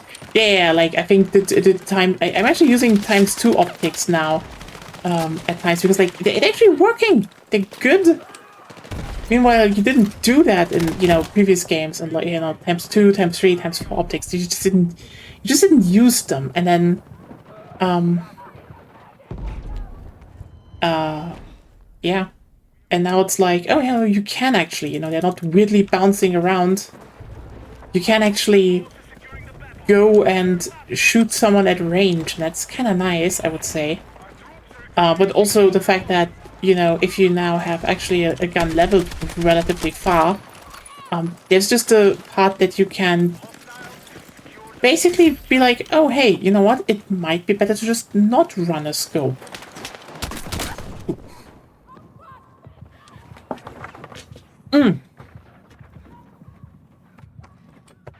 Okay.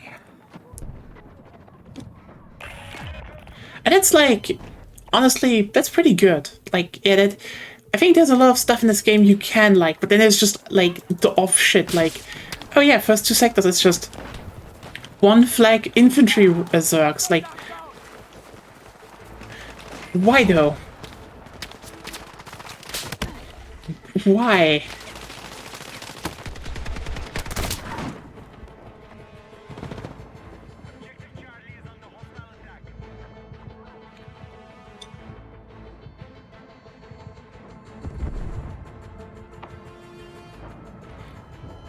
Hey,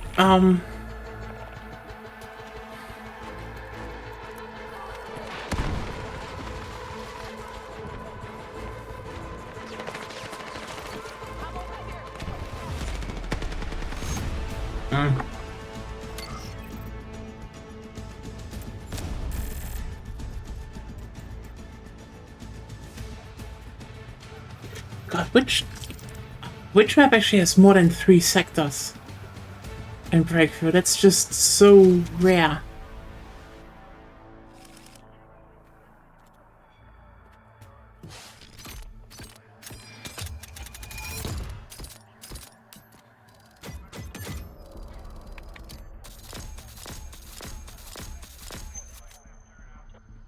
Okay.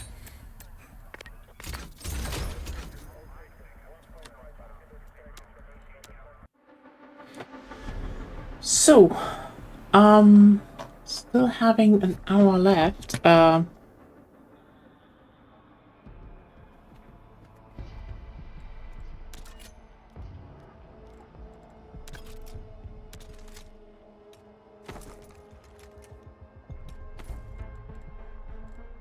yeah, those are the new ones.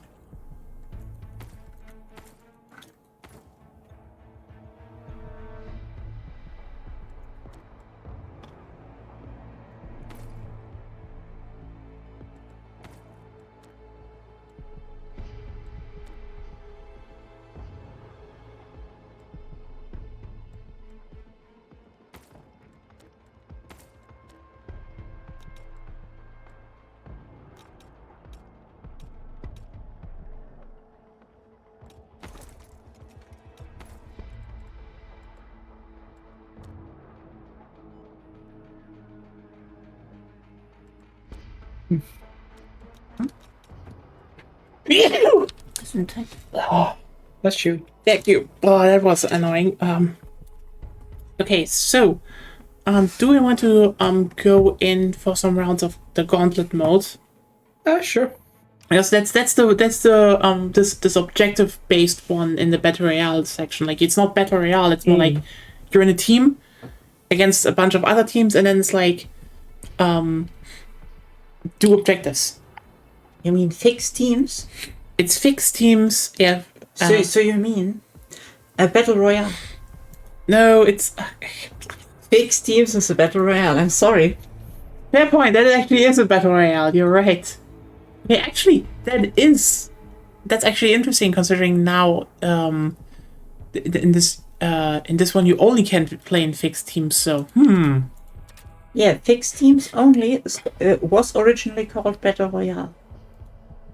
If you have no teams at all, so everyone for themselves, or everyone for themselves with flexible teams, like you can make in-game alliances and stuff, that was called free for all. oh I find it just really interesting that for some reason they adapted it from the book for video games, even though video games already had their language for it.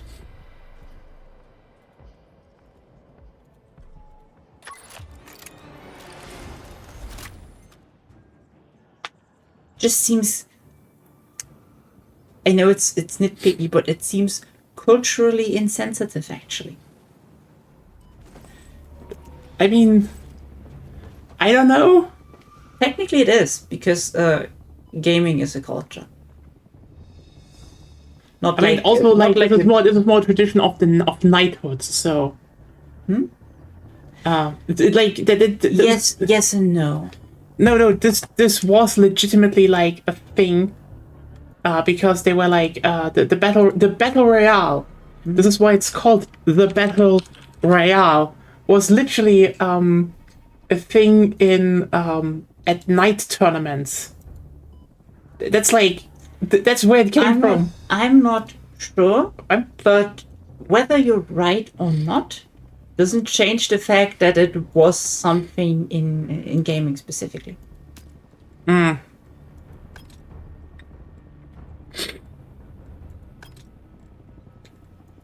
Okay,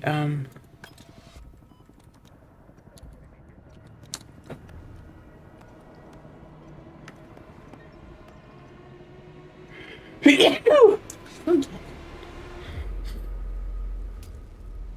have to be in this for the long haul. Gear up and stand by for next steps. Okay, so decryption. Your job here is to intercept and decrypt as many beacons as you can. Any intel you pull will help us understand what we're dealing with. So basically, you need to find and hold flags. Just capture the flag. Slightly different, I would say. Like it's you need to there are two active, and it's more like you need to one has to hold them, and then we need to kill people to. See, there's someone.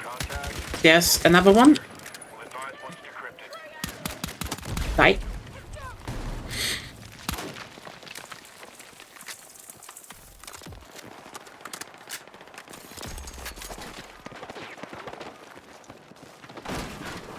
Ah.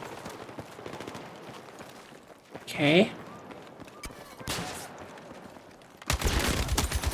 There we go. I'm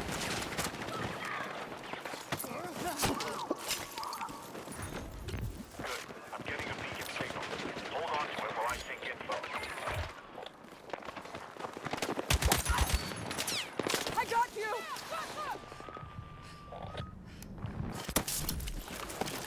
Let's go! Teammate Ah. has a beacon. Watch their back while it syncs on my side. We'll advise.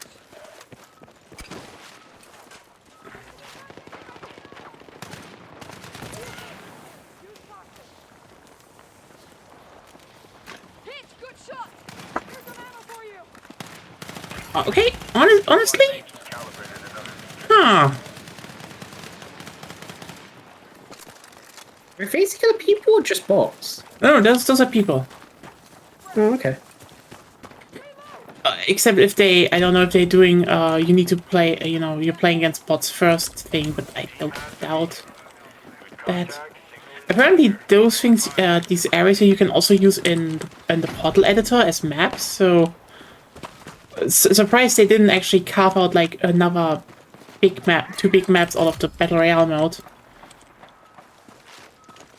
Sorry, I'm not gonna revive you there. Yeah, it's fine. Got sight of the objective.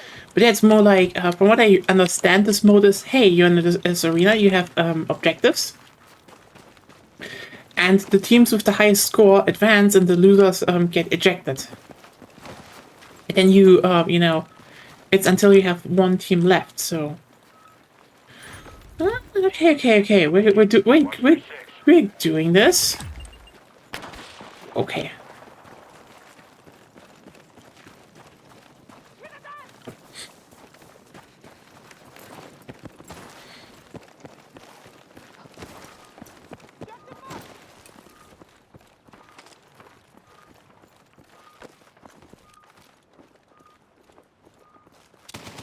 Fire. I need Oh, fuck. Getting a beacon signal.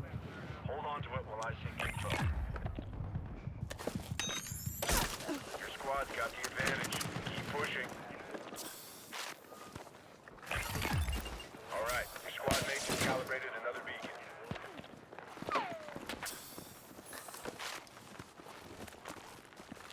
Target mission objective. Got a bad feeling about that. Doesn't look good.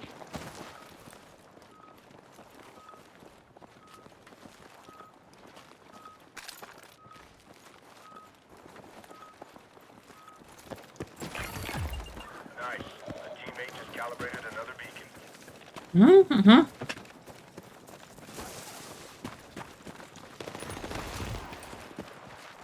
I think this is more based around having everybody like in a Discord call sort of teams. Yeah, probably. Which is Ideally. honestly not the worst idea, but like...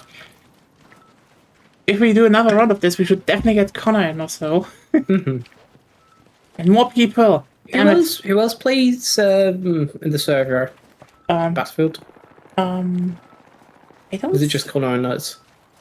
we can probably need to switch to a call if he wants to join, but yeah. It's very I slow. think Lena wanted, but then the whole acquisition thing came and EA. Yeah, and which is it not... killed the mood. Yeah.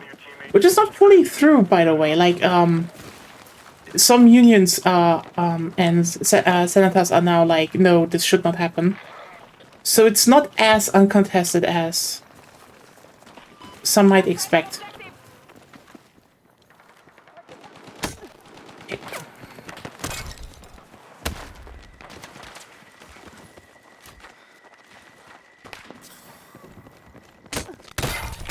Yeah, apparently there are some You're almost there. there are some unions now like, no.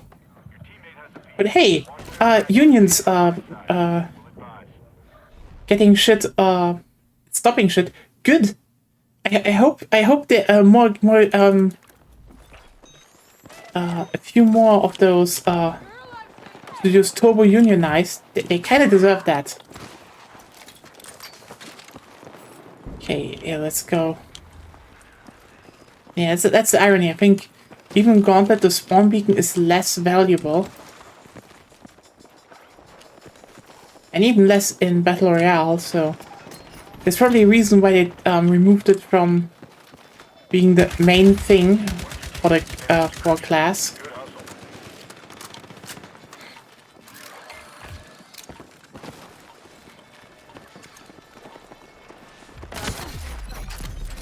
Hey! Qualified. Alright. Yay, I have qualifications. Woo! And oh, our team is place 2. Oh no! Okay, fuck you. Why are we? Why did they decide to be number 1? We have the same points. Intel gained from those beacons will come in handy. No, they had like 500 more. No, it said 88. That it wasn't. Did it? Oh, okay. Yeah. Extraction. You can find and get them to the extract points. Watch your backs. You're not the only ones looking for them. So more of an. Oh, you're playing an extraction shooter. I mean, it is a small extraction shooter now, yeah. So honestly, this is probably working a lot better as a small time mode than just making it a full-on one.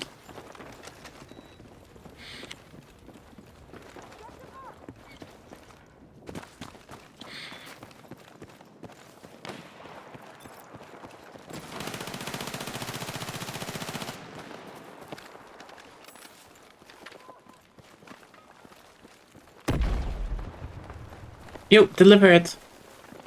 Come on, public. Your squad never lets up. That's what I like to see.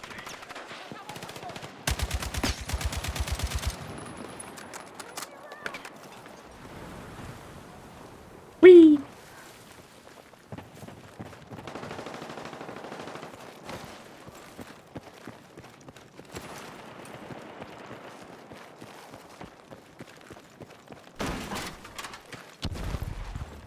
Everybody playing medic.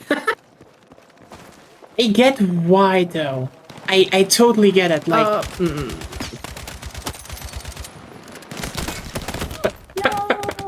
no. You know, meanwhile I'm just here like assault.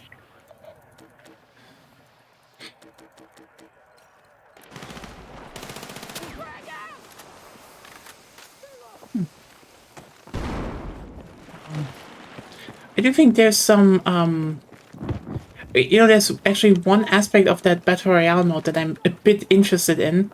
Mainly because it could be the dumbest decision ever, or fun. Oh, you fuck. Basically, you can move and need to shoot people, else they can be revived in this mode. So could actually be a thing in the main game, but well.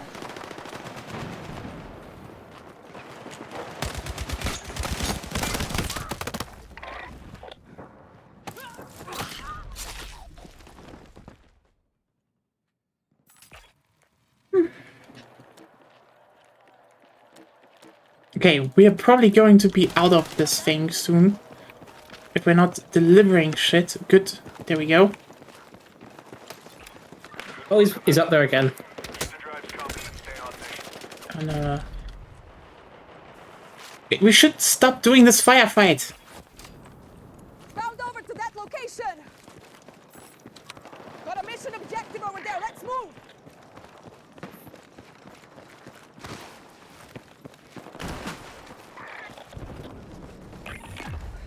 You're falling behind.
We need to be a bit more aggressive here.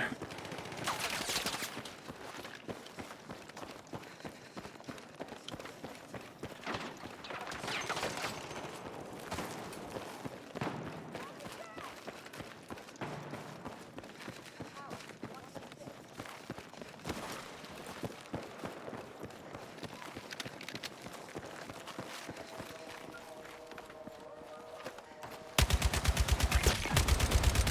squad's combat effective.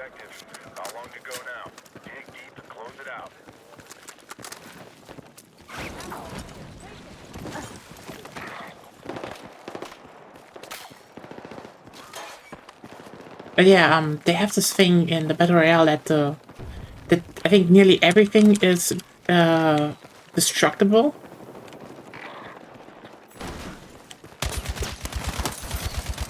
Drives are up for grabs.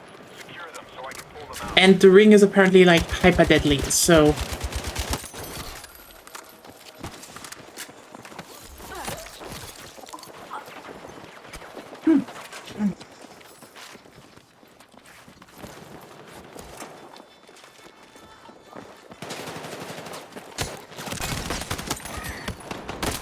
fuck. It's come on, please kill the guy. Hey. Still in the next round. Yeah. We really just kind of focused way too much on like, oh. In the beginning, like, oh, there's this firefight. Like, no, dude, we should not get What the distracted. heck did that? Oh, I do not like the armor thing. It is really quite annoying. Yeah, armor is like, I don't get it. I guess because Battle Royale part, but This mission depends on getting the high ah, value target. oh, It won't be easy, VIP. but it's critical. You can complain about armor. I'm reading interesting stuff. Are you reading? I'm reading about swords. Okay. And the theoretical question of how fast would you need to bring a blade to a stop for the blood to not stick to it? And the answer is ludicrous G-forces that would probably destroy the blade. But why? Why are you reading? Okay, you know what? I shouldn't ask. ADHD moment. Yeah.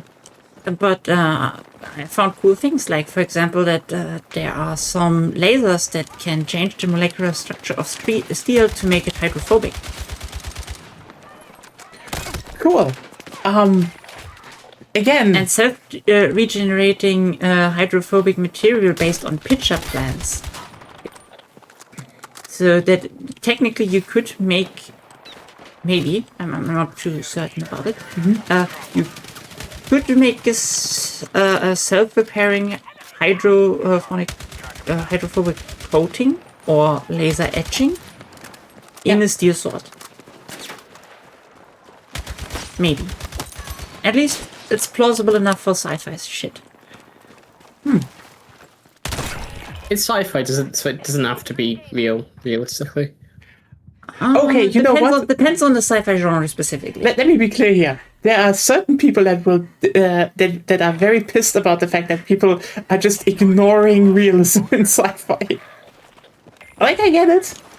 Quote unquote realistic spaceships are interesting because it's, you know, basically just running nuclear explosions. It's like the best drive we ever developed to achieve high velocity in space.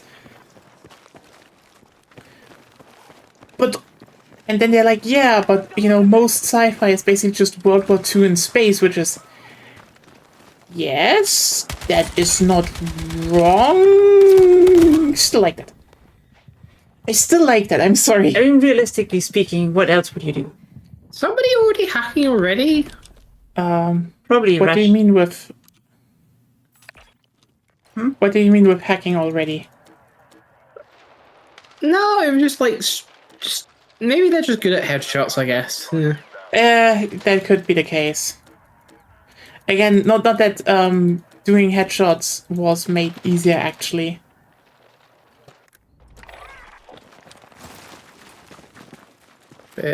Okay. Yeah, they mark that. New target. Track. Okay. You got another high value target inbound. Something. Oh yeah, actually very fun, okay. There are a few interesting things happening recently. Like, for example, the news that, yeah, EA has tried to develop AI development tools, but apparently they are so bad. They're literally creating more problems than solving them. So, like, that's kind of funny.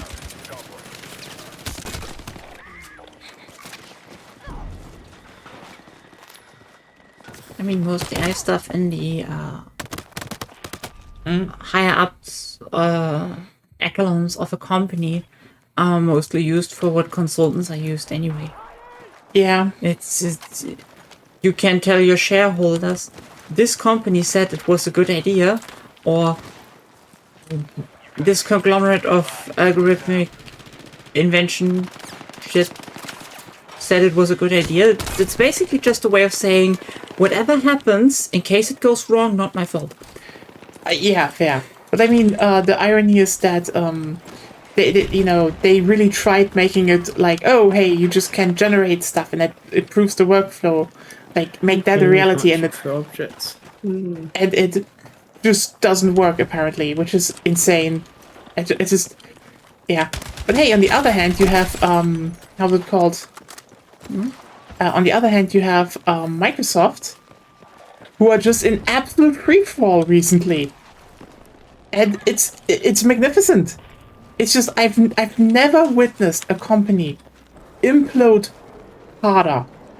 Like, okay, It depends on which way you want to talk about implode.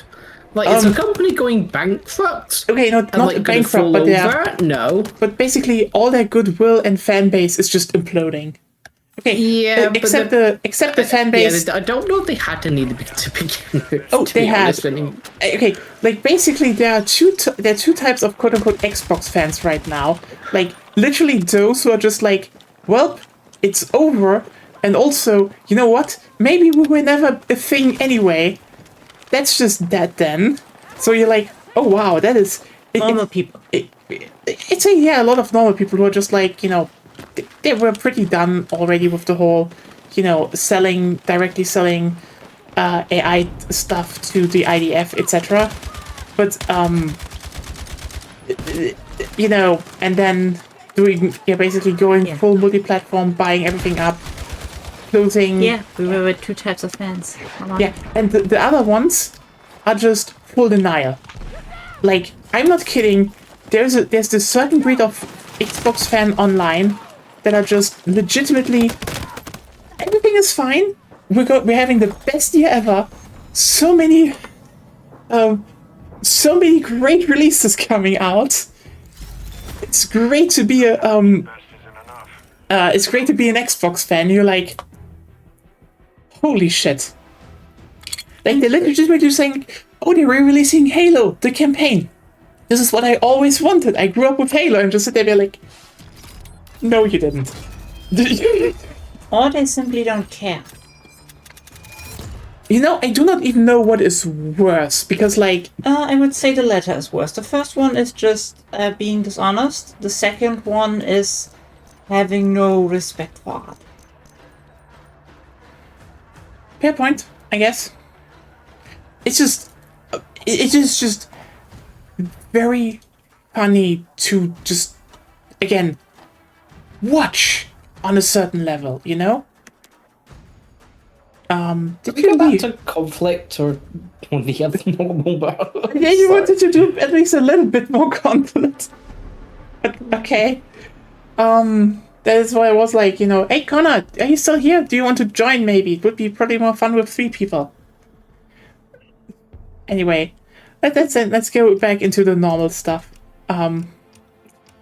But yeah, it's very hilarious to just see a lot of people just basically just like, nothing is wrong. Everything is fine. And you're just like, If you want to go normal, go normal. Why are you looking at missions? To be honest, they're not going to change at all. Yeah. Like, their main metric is the stock price, and the stock price is. Oh, yeah, I know. Under any. But it's just, Time. it's just getting very bad on certain levels. Like, I don't know if you followed everything that happened, because like aside from the whole, let's, cutting more jobs, or the big announcement of there's Gen AI on every level of Halo studios now, and then they announced the campaign remake of Halo, and quite literally, basically everyone who played it, even the even the gaming magazines are just like, yeah, we're really not feeling this. This is just weird. And then, they show gameplay, and then everyone just looks at this and is like, the fuck is going on here? Just bad design decisions. But, you clearly want for your game to happen. And then you... Okay. Yeah. That just won't sell. Yeah. There's plenty of shit games that didn't sell. StarCraft. Was it StarCraft, but Bethesda made? It's why StarCraft. No. What the? You mean Not Starfield? StarCraft. Well, it's Star something. Starfield. Yeah, the thing that was pushed out, I think, a year before it was ready. Something like that. Again, Feels like that. Well, that But, there was Concord, which again came out and just That was more wasn't in the game. right state. I mean, that It's was just Sony, like, but this was more of no one was really interested in it. While again, just another big conglomerate. oh no. The company, thing so, is like yeah. it's generally like oh hey, we're remaking the original game, and they're just changing stuff on a scale that's just like you don't understand why the game was designed like that. This is insane. And then basically ICE posted that, yeah. yeah, join us, we're finishing the fight. And then the White House posted Donald Trump in the Master Chief armor, and then people were like, okay, Microsoft, What's your position? what's your position? And Microsoft legitimately is just like, they literally were like, we decline to comment. And you're like, oh, yeah, because they That don't want is- to piss off Trump. Of course. yeah, but like also cowards. It's like, It was the obvious What? decision, but yeah. it's obvious, but it's also like, how much What's do their you want North to... Star? It's how do we make more money? Is pissing off the current admin gonna make them more money? No. Of course not. It just makes them more shitty. Yeah, that's the thing. It's just more shitty. It's like it's so interesting to watch because like legitimately, the fan base they had is just currently like, why am I why should I still give you money? And then Then don't. Are you not desensitized to the shittiness? I mean, a lot of people are not. So Right, it's just gonna make a lot more people desensitized to the shittiness. Hopefully.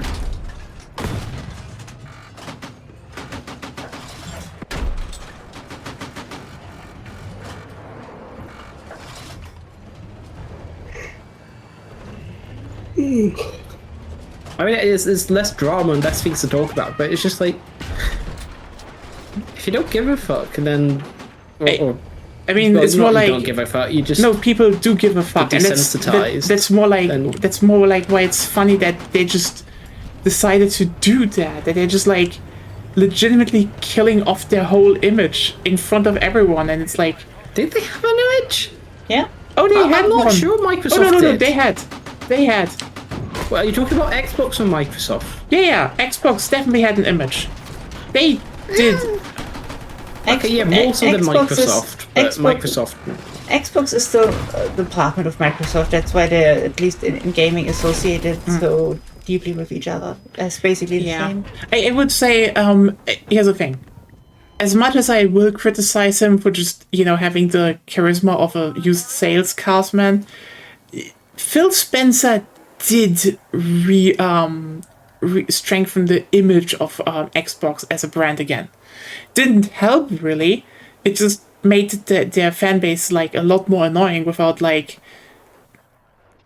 a lot behind it. But anyway, it's more of an they at least to the outside people were like, yeah, they're trying. They're rebuilding. They want to be a competition in the market, and then.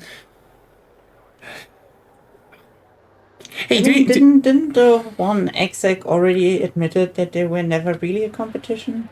Yeah, ex-head of operations of the Xbox 360 was like, we were never a competition anyway. Literally Yeah, just they were like an American phenomenon most. yeah, they were literally like they mostly sold in the US and the UK and Australia, and I think the Xbox One also sold really well in Brazil, but that had different reasons actually. They've got a bunch of tariffs, so they probably made it in country. Yeah. So it was cheaper than the PS. It was like the only affordable like gaming hardware really in Brazil. So like yeah, that's why like Microsoft has a really big Brazilian audience because yeah. Yeah, apparently Yeah, also a bunch of people in India, but that's interesting. At Just least the Brazilians can still afford gaming consoles. Look at Argentina. They are pretty much in. You could nearly call it anarcho-capitalism, yeah, which is the worst thing ever. Argentina is not doing so hot. But hey, Have they ever done? Have they ever been hot? Have Okay. they ever? In summer. actually not even that hot. But okay, yeah.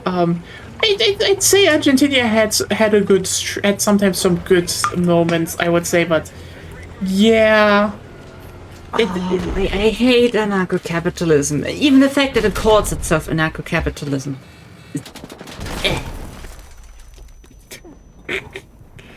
End caps are just like so utterly fucking funny. Like if fucking professors and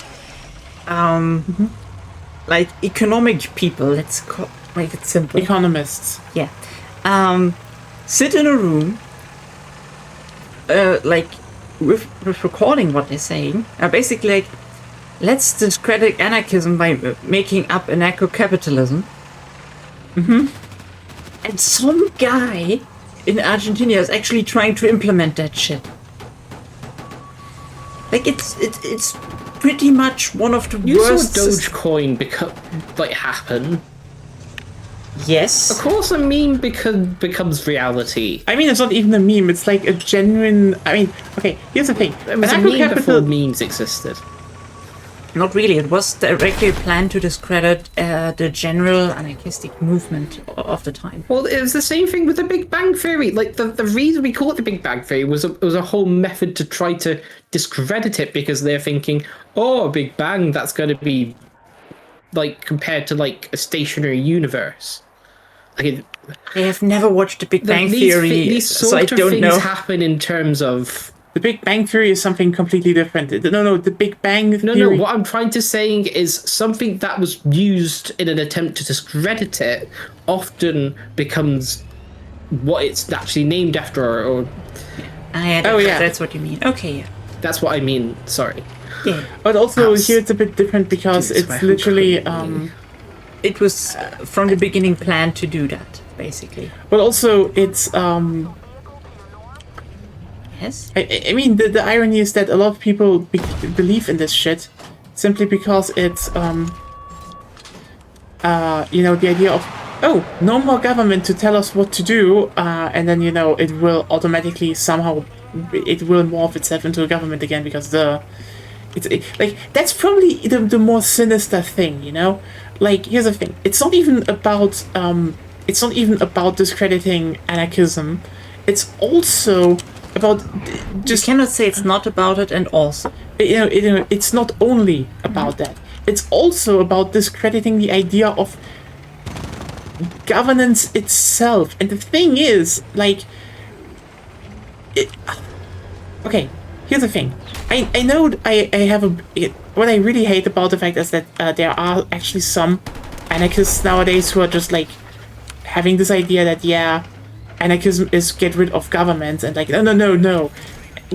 Anarchism is, you know, getting rid of unjust hierarchies, and there will be some form of governance always, because at some point we need to Organize. we need to organize, period. Like, society doesn't work without structure. Like, there's going to be you know, there's going to be some things that are just about there's going to be some things that you how's it called, that need to be like, okay, those are the rules, and you know, how do we deal with people who, you know, work against the rules, etc., etc., etc. That's just basic things. The point of anarchism is more about how do we organize that, compared to typical statehood. Meanwhile, anarcho-capitalists are just like using the word anarchism, and then on top of that, just really are like, you know what?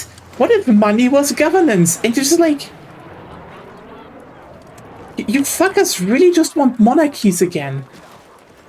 It's like that's it. That's what it will lead to in the end, yes. Like, I mean, sorry, the idea that money should, you know, tell who has power in the world is just. You just exchange divine right with, you know. Well, it is going to become divine right because it's going to be like hierarchical. Yeah, just called People are just going to pass down money through their wills and like to their children and children and stuff like that. I mean, it's not really divine right. It probably will just shift to divine right at some point, but yeah. You know, it's more like, you know, in the beginning, right now, basically the idea is to say, yeah, monetary right. Like, you have money, you deserve to rule. Meanwhile, you know, it will probably change that because, like, at some point people will be like, maybe these dipshits are not fit to rule just because they inherit money. Yes, You know? that's why in our very advanced society, they just influence the people who rule society. You know the very, very sad things about this compared to monarchism? Like, the irony about the whole divine right thing and is that to a degree it came still with the notion of you need to be a good ruler. And while I will be very clear about this, not all of them, but there was still a chance that, you know, you got some people who literally were like, no, this is my job and I should do it right. So, you know, they cared. They usually failed due to a lot of things. See Mexico, see Greece, etc. But it's like, you know, on a psychological level, like, again, by the way, if you're thinking, is Nia endorsing monarchism? No, I'm just saying that the whole divine right and also being a good ruler is kind of a thing that at least sometimes can lead to people taking shit seriously. You know? Like, It's slightly less worse than NCAPs. oh, I wouldn't even say it's slightly less worse. It's more like, Yeah, it's slightly you know, less worse. here's the thing. There's this, I would say monarchism is on a scale. Most of them are more on the bottom end of, more like on the bottom half, of, yeah, they really just want to keep their power in some form. Duh. And then you have the, oh, Bunny got off the couch. Connor has left the comfy zone.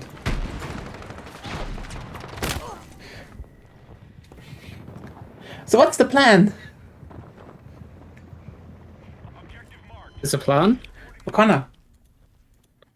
Oh, yeah. I don't know. What does he want to do? I'm asking him. But yeah, I could join you. You could definitely. That would be lovely, actually. It's not Ruben. It's there's an E missing. What, in Ruben? Yeah, he wrote it with just a U. I know. It's just funny. Adverse. I know. Happens even at work. With like, you know, like on like Outlook or like even any emailing thing. Like, you know, it shows you like the person's name. Yeah, they still get it wrong. It happens. Yeah,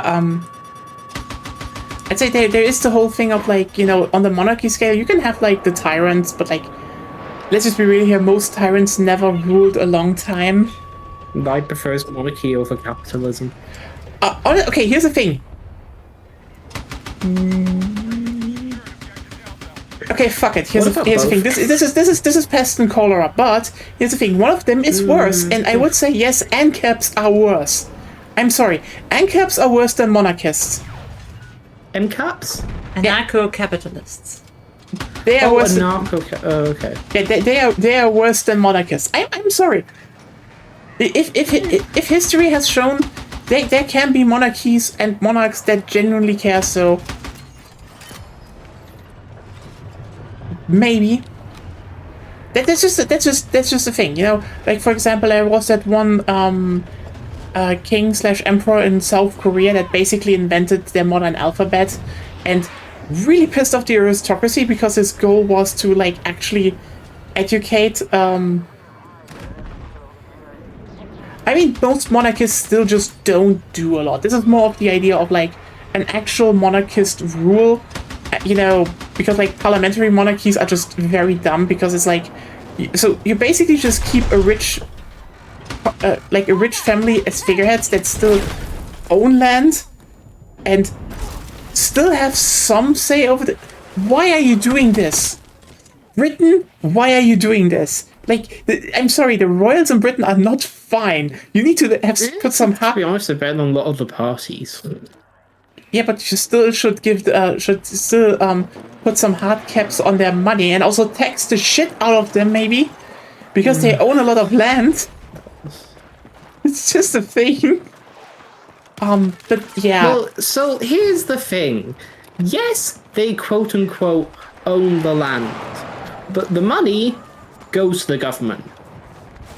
Oh, that's at least something. But that's what So you're kind of actually misinformed on this. So yes, it's quote unquote crown land, but actually I think it was an agreement under George IV, so before Victoria, where all that land that he quote unquote owns, of which, if it really came to it, yeah, they could just annex it. They literally could just eminent domain it or whatever the fuck. Maybe should, because anyway. You know, he's literally just a figurehead.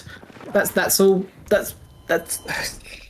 I mean, that's one of those things where like. And so, if part of that agreement, yes, the government covers the funds for like their living costs, basically. That's a fixed amount.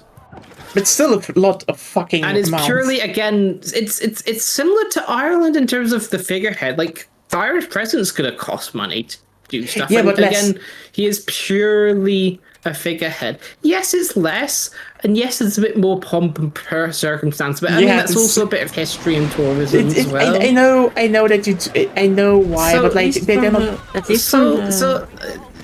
To be honest, a lot of the things around the whole monarchy is just vibes. It's just vibes. At least the latest numbers I could find on the A lot of royals. people that don't like them, it's vibes. But At people who like them are vibes. At least the latest number I could find would point to the royals. It's below 50%. Would point to being the royals being a net negative on the budget overall. Yeah, No, they definitely... But then, who cares? I mean, who cares? Hey, if you want to talk about the budget,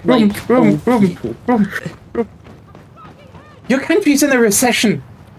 You just had like the worst... All of them are.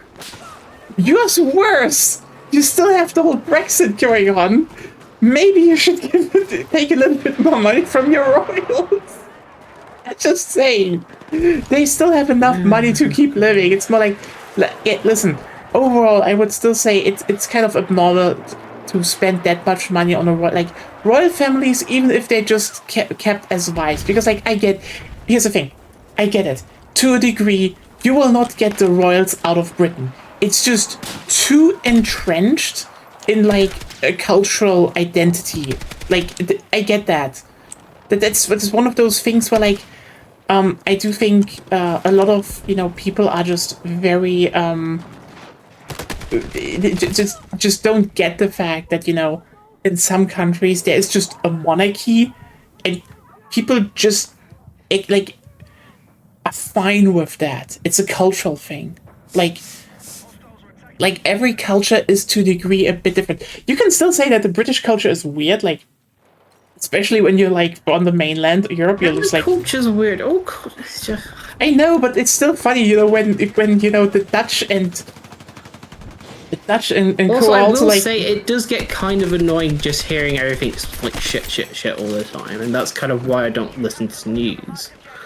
I mean, this wasn't even the point. The point is more like, you know. I know. It's just like. By the way, the point I was also making is more about, you know, actual monarchism. Like, you know, when we talk about parliamentary monarchism, it's like, yeah, okay, you basically have a figurehead usually. You could still it's make not this parliamentary monarchism. It's a representative parliamentary democracy. We're not talking about Britain, but you're right. Yeah, we're just talking about the general concept of, okay, hey, this monarchy is it's just like, yeah, there is quote unquote a royal family, but the actual the actual stuff is just not part of that. So, you know, the actual decision making is not happening there. So that's just we hey, get out of here. Yeah, but like I was more about, you know, when you put a gun to my head and say monarchism, like actually with a monarch family having power, even if there's a parliament, but like they actually still have some substantial power. You know, versus ANCAPs, monarchists. Period. Again, you're like, At least under monarchism, you have technically a chance. yeah, that they like absolute monarchs can go fuck themselves, but again, there were enough monarchs in history that tried that I'm giving the monarchy the leg over. ANCAPs, fuck off. Again, again, that's the thing. There are enough monarchs in history that did legitimately good things. Yeah. Okay. By the way, do you want to join the server, Connor, or should we go into a call? What's called Parliamentary Constitutional Monarchism in UK book. I mean, at this point, this will just split hairs. It's more like, you know, oh, you still have a parliament democracy thing, and then still a monarch on top. That's the point. Okay. Then we would all need to switch into a call if Connor wants to join. But yeah, 1 second. I would then pull everyone in. I mean, yeah. Okay, fair. That would definitely be the German Empire, I would say. Okay, but let's first of all put you on here. Then actually let's make a group. You are in. And where is Ruben? Why is Ruben not easily visible? There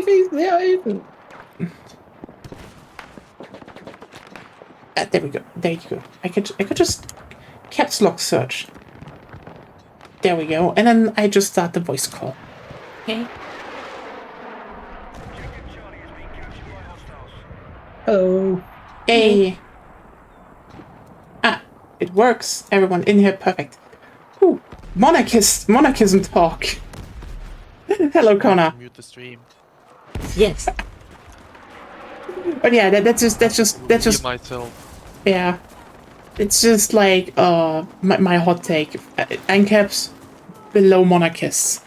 Very easy thing to say, in my opinion. I don't even think this should be debatable. Like, honestly, if someone comes at me and is like, no. You could technically argue if you have no moral restraint, you have technically a better chance starting from the bottom in ANCAPism than in a monarchy. Because in a monarchy, you would probably be a subject of some kind, and your chances for reaching a higher strata would be low. I mean, in an anarcho-capitalist society, I think if you kill enough the right people, you could get a leg up. But like that, that's like a very hypothetical and very specific situation. I mean, the thing I want to also point out here is the fact that when that monarchism inherently is, especially the more advanced society has more interest in actually, you know, caring for their citizens than ANCAPs. Because in end caps, it's all about how much money do you get. I mean, well, yes. I mean, in the end, it depends on your monarchy, I bet. I mean, as long as you don't need your the population to have all keys to power in your hand, you do not really need to care that much about it. But probably in a modern society where you need to rely on highly educated workers and highly educated people working in companies to keep your economy running, you have at least to give them something, I guess. Yeah, I mean... Otherwise, they will find ways to dispose of you.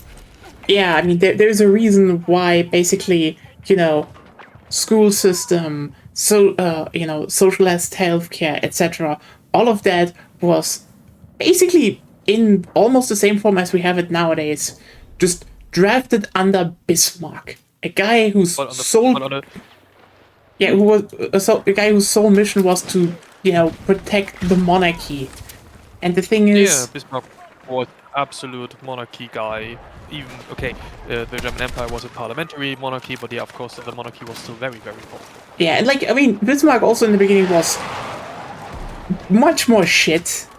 And of course, yeah, what do you expect? Yeah, but like the thing is, if you then just sit down and just be like, you know, oh hey, I just want to protect the monarchy at all costs, and then you realize that, oh, I can only get that if I'm just actually giving into the demands of the working class. It's like, yeah, you needed to give the people some of the promises of the evil socialists, because otherwise the evil socialists would become too powerful. Yeah, and that's also the thing of, like, you know, yeah, this is what I mean with, there is this irony in, like, you know, like, basically monarchism also changed a lot from, you know, medieval feudal societies to late Victorian era, because in the beginning, you know, the feudalism was more about, you know, you basically hand over land to vassals, and the vassals then, you know, needed to tend to that land. So vassals had a pretty big actually incentive to just run that land at least relatively well. Let's put it like this. Since you're already talking about necessarily the people. Since you're already talking about modern societies, or like just the modern age with hypothetical NCAPs and monarchists, which society would first implement breeding farms?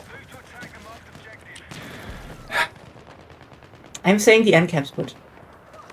Why are we talking Can about an that? Why? NCAP society survive anyway in the end?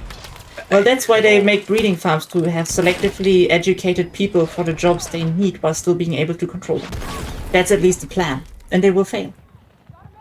It sounds a bit cursed. It is cursed, it's NCAPs. Also, it's your mind. But it is also cursed, fair. Let's just. I think we should be. I think we should be glad that how is it called? Capitalist anarchists? Anarcho-capitalists. Anarcho-capitalists are a fringe group that has no power and is not important politically, and that absolute monarchies are basically not existing anymore on this planet. Yeah, that you wish that, but then. Have you looked at Argentina? They're on the way. Oh no, that's not even the thing. There are a few surviving countries that have real monarchies, but oh no, that's not Argentina. I mean, like, Argentina is very much an ANCAP guy running the country, and also just so you know who's an ANCAP and also really wants to spread it to other countries. No. Peter Thiel. You know, Palantir. Well, he's just an insane person. Oh yeah, you know. Yeah, a rich insane person, but again, an insane person. But still, it's like, yeah, that doesn't bode confidently considering who he got into the White House. Yeah. I don't think he got into the White House. I think it's more he's grifting on. Yeah. Or taking advantage of. Because Trump flip-flops, Wait, I'm not talking about Trump. I'm talking about his vice president. Who's Peter Thiel got? Oh, Vance as well. Yeah, Vance Vance is flip flops as well. To be honest, all of them flip flop. He's a younger, bit more intelligent Trump. I mean, not really. Like, honestly, he's also he's unlikable. I think the funniest bit is that even Trump doesn't seem to like him. He Yeah, keeps that's Ben's problem. He's Well, really Vance creepy. Vance called him like. couch fucker. Vance has called him like lots of stuff. What is going through your mind? It's just, yeah, I think Vance is to a degree just funny because like it's funny how he's treated because like yeah, they clearly hate him. He's clearly only there because Peter Thiel wanted one of his lackeys in the White House, and but then you also look at sometimes because the White House is just posting a lot of shit, and they keep posting Vance with the baby face. Which is just... Really? I don't look on Twitter, so I don't know what the I am seeing it never sometimes, tweeting. but still. Oh, God. I mean, they're also just shit posting, so... Shitposting has a purpose. yeah, it's still insane, but yeah.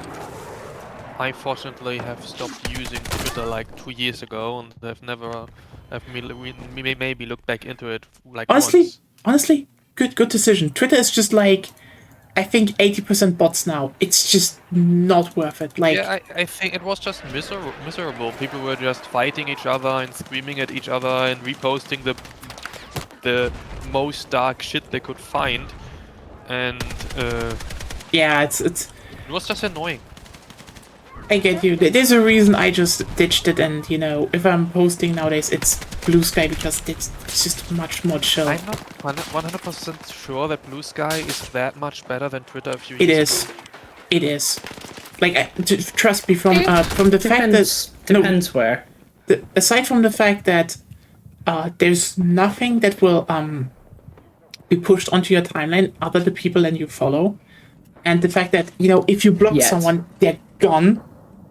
Yeah, okay, it's not in the dark place like Twitter is after Musk, of course. Yeah, but like even before that, it's not profitable. It's not the point. That's not the point. Does give you certain. That's not what it's. That's not what it's about. Certain kinds of responses, basically. It's not what it's about. This is more of an the fact that it is much. It is like just no algorithm at work. So like you genuinely just have a much nicer time. That's just like the main of. Also the fact that now people are like actually trying to get rid of the you know, trying to offer how's it called, instances beyond the main one, so that would be at least something. Even though, you know, it's are they using the federated stuff, or are they not using the federated there is a federated it's federated, but a bit different, more in a sense of, you know, there you can have multiple networks with also unique features, but they're all basically going into more of a same structure. It's not like, you know, it's not like the Fediverse where, I mean, God, the Fediverse is bad. It's just like, yeah, but like general user experience compared to Twitter for Musk, better. It's definitely more like, this is irony, because like when people say this is more like old Twitter, it is. This isn't like, you know, saying that it's a good place. It's just a much better place overall, because you're like, yeah, you just decide who you follow, and that's that. And if you don't, yeah, and if you hate someone, block them, and they're fucking nuked from existence. I guess you can probably create a version of Blue Sky for yourself by following the right people that is kind of enjoyable to use. But to be honest, I stopped using Twitter before it became really, really bad, and I stopped using it due to how this short messaging services work like. So the philosophy and how they drive communication and how they drive outrage due to the medium itself is basically what drove me away. Because you can only make short, poignant statements and try to be as polemic as you can be to generate more attention for yourself, because you have to. Because I don't know, 200 characters, you cannot say that much. And It's 300, Kinda. I think. yeah, then 300. But yeah, I know what you mean. Lot It's that like that usually people are a bit more incentivized to be crass. I get that. I would say Yep. I would still say overall the experience is just better and people are just nicer. Yeah, but yeah. yeah, this is It's an more. alternative, but I mean, it's more from I mean, hey, I'm gonna be honest with you.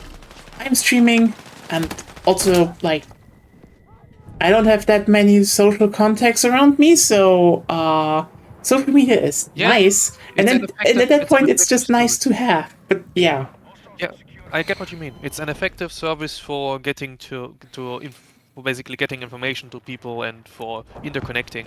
I just realized that that short messaging services were not good for me. yeah, So I yeah. stopped using them. Oh, that's actually really honestly to a degree. I would say I would also probably say just don't use social media in general nowadays. Yeah. Like, Yeah. listen, we had some good social media sites at some point. Like, there was MySpace. And listen, old Facebook was also old Yes. nice. grandma. Okay, you know what? Yeah, fuck you. I am a grandma. MySpace. When was that? That was before Popular. Facebook. It's like, or here in Germany we had SchülerVZ. Yeah, that was Oh around yeah, the same I time. remember that one. Or Wer kennt wen? I don't remember that one. Good.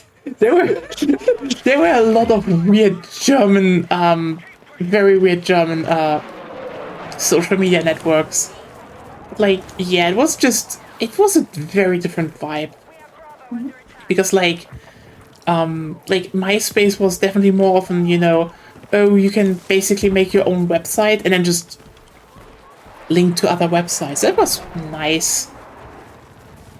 But like, When I'm in public transport, I get the overall experience that nowadays all these short video platforms are basically what people are mainly using. So Yeah. Instagram Reels, and Facebook video, maybe not Facebook videos, more TikTok and maybe YouTube Shorts, but probably more Instagram Yeah. Reels and TikTok. but like, oh god, I have so much to say about those because they are just the worst. Yeah. Like, They are very entertaining.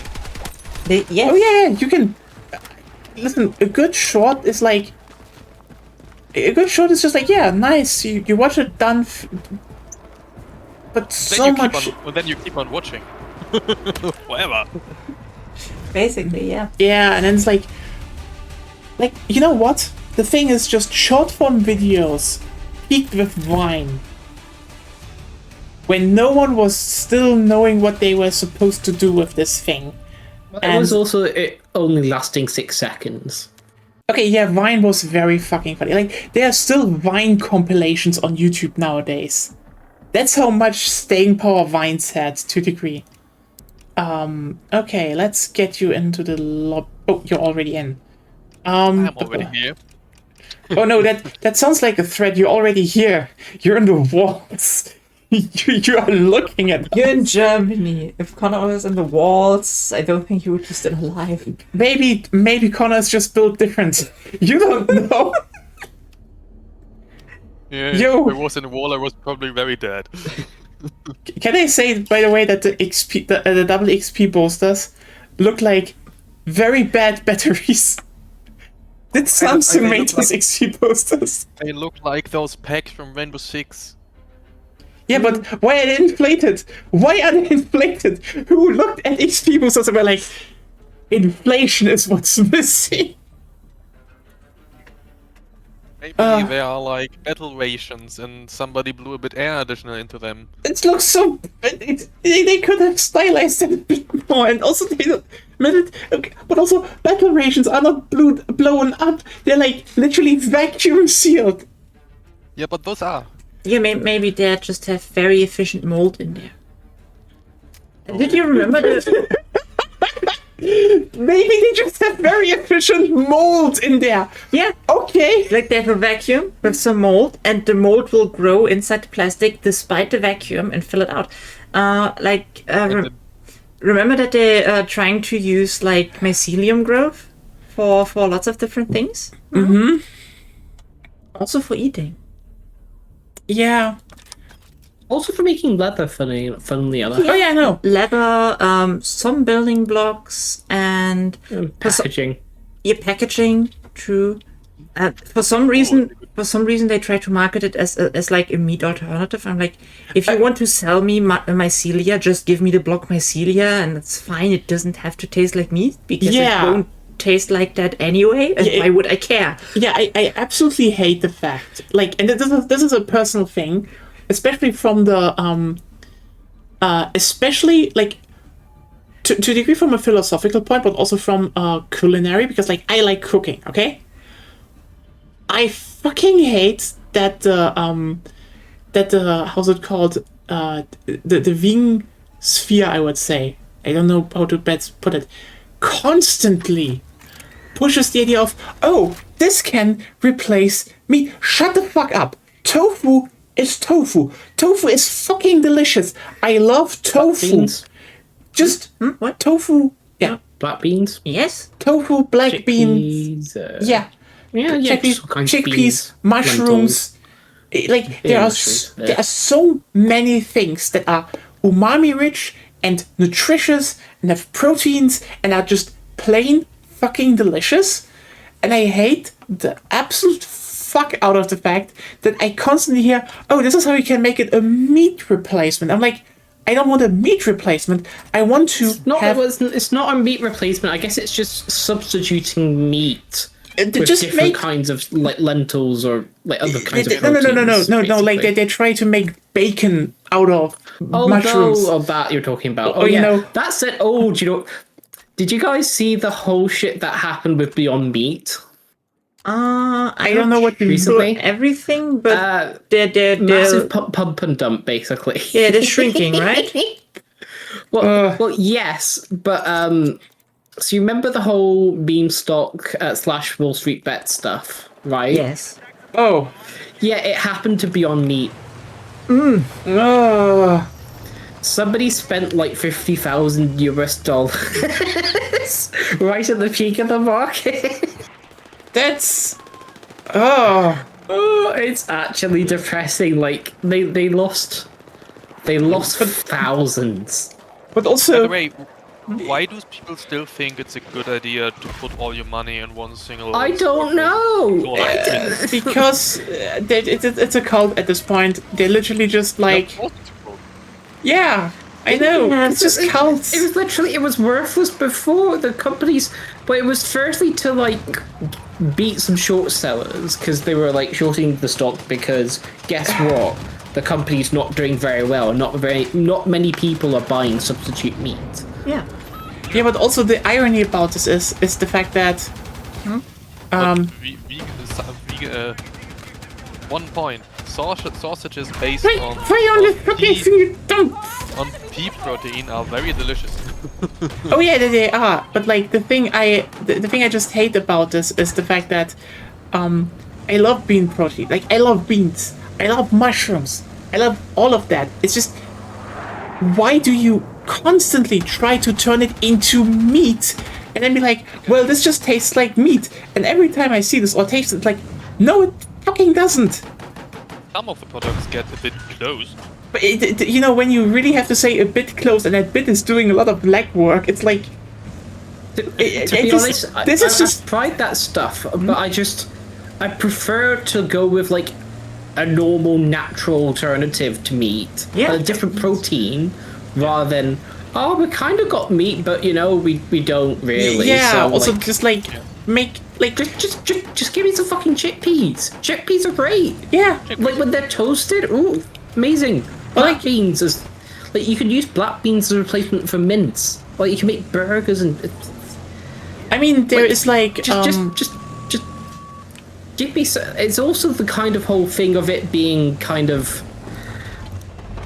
What's it like? Not natural. Like you don't know what's in it. like you don't know how it's Yeah. really made versus like Yeah. a sausage. Well, you take the meat, you take the fat, you grind it all together, put it stuck in a pig intestines. I mean, This- also if you- sausages are maybe not the best example because industrial made sausages are also most of the time. Yeah, but it's more like there's actually a lot of sausages nowadays, especially in most European countries, where you can actually find very clearly what is in it because like they're heavily regulated. Yeah, no, well, we've Yeah. always had Meanwhile- clearly in it. I mean, and also if you specifically look for pork sausages, at least in the UK, they're gonna be proper sausages. They're not just like donkey's Yeah, ass or I know. whatever. Yeah, I really didn't mean that, to be honest. You can trust on in the European Union and the UK. You can trust that the ingredients on the package are actually the ingredients that were put into making this food, but they of course do not Yeah. list stuff that, for example, went by accident into the product, and Yeah. this by Like- accident stuff is partially quite annoying because, for example, different oil-based products usually end up in industrial-made food. Most of the times, these byproducts are not known to be unhealthy, but it's still It's annoying, but like also It's they annoying, yeah. they also land in like that's another thing that I find it always so funny when they're like when people are like it's just better because you know what's in there, and like then they look at the list and like that's a lot of sugar though. Holy shit! Well, yeah, but at least you know Sugar what and it is. sodium, but it's like it's Oh, so you mean on the fake meat or the normal in meat? the fake meat, yeah, in the fake meat. Oh yeah, But, like- that as well. But that also, too. it is just a personal thing. Listen, tofu, beans, etc. Just make stuff that highlights the strength of that instead of trying to force it to be something. This is just a weird obsession. I feel like there are so many culturally vegan dishes that are delicious as fuck. Like, for example, that kind of stop trying to make Oh, it in Europe, something it even this, isn't, in Europe also, sort like of. for example, in I think the national dish of Turkey is like quite literally, you have like I think a bulgur mixer, like a very heavily seasoned bulgur mixture, and you fill that into onion halves and then cook that into a spiced liquid sauce, and holy shit, that sounds amazing. There are a lot of wraps. Like there's a lot of stuff where you can say, yeah, this is good already. Why do we try to? That I usually do not include Turkey in my definition of Europe. Sorry, the Ottoman Empire was a very core part of. The Ottoman and Byzantine Empire were core parts of European history. I will count it. The Ottoman Empire How mainly the slight by part of holding- it that's in Europe, but like, Also, the rest of it, let's not forget how much Ottoman culture is still in Germany. I mean, Slash Yeah, but then it's Turkey. German. Yeah, Duna, I know it's a joke. What? I mean, yeah, you're right. I'm sorry. It just You cannot get the donut out of Germany. It's also impossible. there's also a lot of vegan stuff in the Balkans. I think that's true, yeah. Yeah. I think it's only Central and Western Europe that have a problem with that. Yeah, even And maybe even Eastern there you Europe. have stuff like that Well, doesn't. not much. You can make meatless quiche. Yes, Nearly quiche. nearly every Oh, yeah. well-known German dish is most of the times using Yeah, meat. true. I mean, the thing is type of like, cheese spätzle. but that's Spätzle has meat. yeah, like we have at best vegetarian stuff, but that's like a lot of times because of this is a very Germany is a very agricultural heavy country, and also like in the sense that we didn't have like a lot of farmland for we didn't have that many bread baskets, so like a lot of times people actually were living off of meat. And that's like weird to say of like, oh hey, because again, cultures of meat eating and veganism develop in different.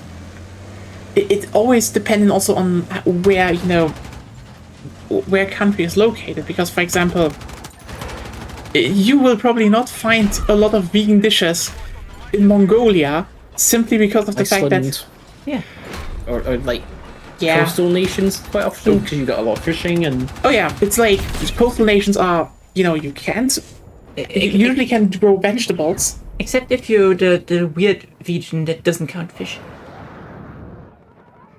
Oh, no, that's pescatarian. Yeah, those are weird. If they would call themselves pescatarian, it would be fine. Was it pescatarian? No, pescatarian where you do eat fish but not other meat. Basically, Yeah. I think it is. But that would be fine. But no, I know a lot of them were like, I'm a vegetarian, eats fish.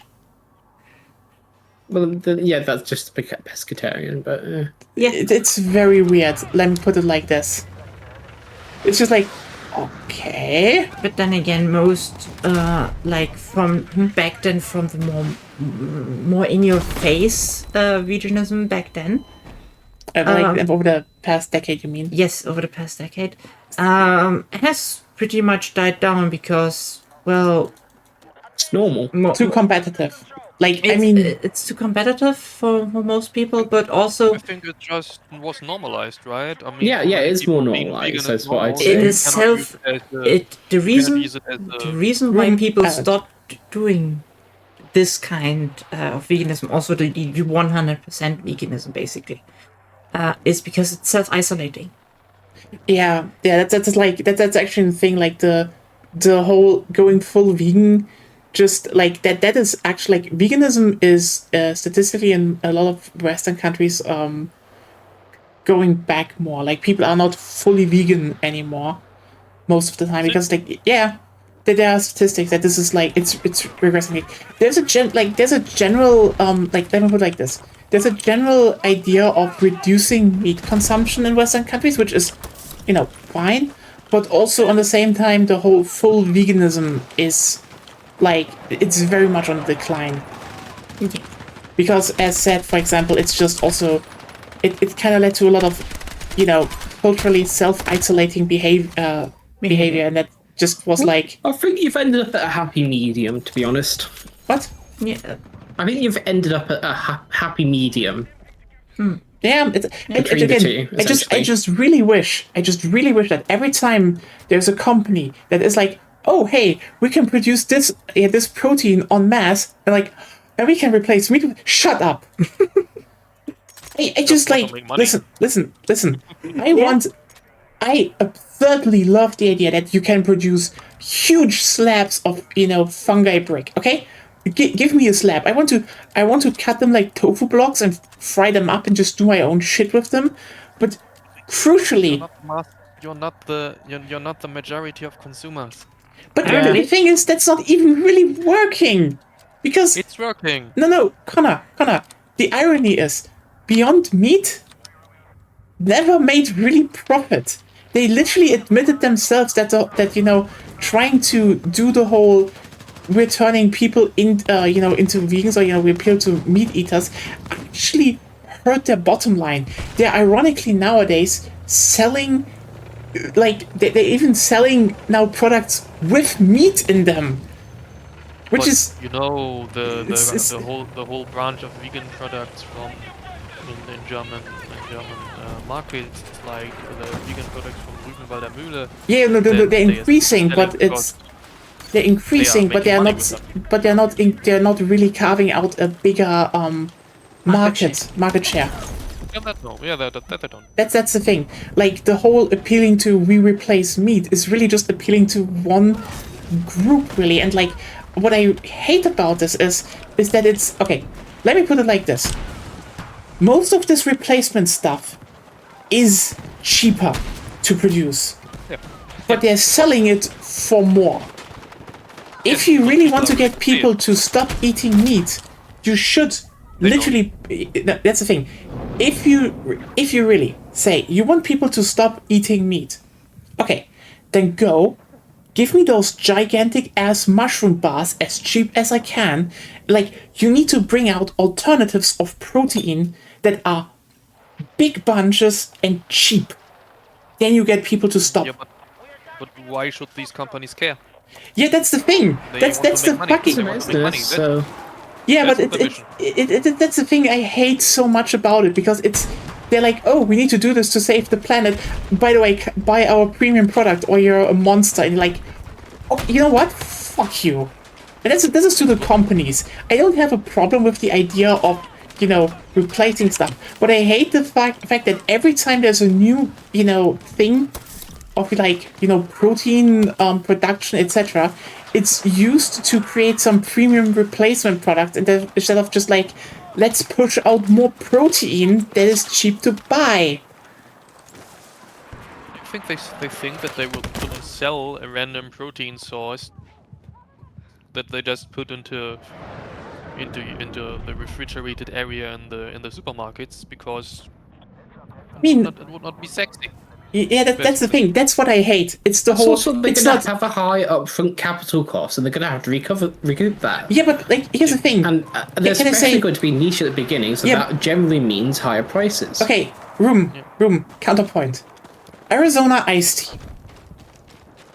What is Arizona Arizona? Ice Tea is one company. No. There are a lot of companies out there who, especially here, like on the with beers, etc. There are a lot of companies that do minimal marketing that just sell one product, and they are basically optimized to selling one product cheap in bulk, and they're making record profits. The thing is, every time a company is like, "Look, we're replacing meat," it's it's what to say. It's treated as this prestige thing, but like they could bulk produce things and they would make profit, but they're not interested in that because Not they want to. initially, for a lot of these things are startups. Yeah, because and But those not without a startups. lot of capital, then you've got to get a lot of return. So No, that's the irony. That's what I fucking hate because all those startups are also doing this to a degree because they're like, look, we're making a premium product and we're rated so high. Someone buy us, please. And again, this is more a problem with me with capitalism because again, I do not have a problem with the idea of producing more fucking protein that people can use, but like no one wants to actually solve the problem. It's all just weird performative shit so they can boost up their prestige company and sell it later for a high price. Solve the problem.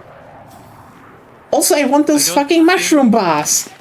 I want to have my big blocks of mycelium. They look delicious. I repeat what I already said. I think not many people aside of you would buy big mushroom bars. You know what the Yeah, thing is? to be honest. We do not fucking know. Because like, let me put it like this. We live in an age of like a lot of we live in the age of social media. Like people will catch on to the giant mushroom bars that are suddenly at Aldi that you can get for like $5 yeah, and you but get how are you going to get them at Aldi? Yep, just fucking put them on a pallet and drive them over. It's just like No. I mean, so Aldi is a wholesale. Well, and they will buy it from you, and to be honest, quite a lot of businesses are very picky about what they will buy from you because then they need to sell it. yeah. If you're some no-name brand and you're selling, hey, here's my gigantic block of mushroom, I mean, there's the thing. There are people ways gonna to buy that? Oh yeah. Yeah, like here's the thing. The problem is we cannot even talk about this properly because like I'm saying there is an option to make like more bulk produce of protein like mushrooms etc. I mean, maybe But you could sell it also- online and then just bulk send it to people. But mean, even then, you your could do rate's that. going to be pretty high. No, you could start with that and then when it's popular you could then start partnering with supermarket chains and all that and then slowly expand. The point is just that people need to start using it and the point is that you need to actually get the prices down to a degree. But again, I think the worst part about this is more or less I do think we can all probably agree that there should be more cheap bulk protein options available just generally because I do think that that would be just great to have. And there are, to be honest, beans. Okay, here's the thing. room. Beans, peas, lentils. Yeah, okay. The European buy them diet: both? beans, peas, and lentils. I wish just we had more mushrooms on there, because you know the problem is here in Europe, we're not really You good can at buy mushroom mushrooms. farm. You can grow them at home. Yeah, but like most mushrooms at the supermarket are champignon, and not really good quality as well. So it's just weird. Like honestly, there's more potential in good in mushroom farming, and people are not using it, and I hate that.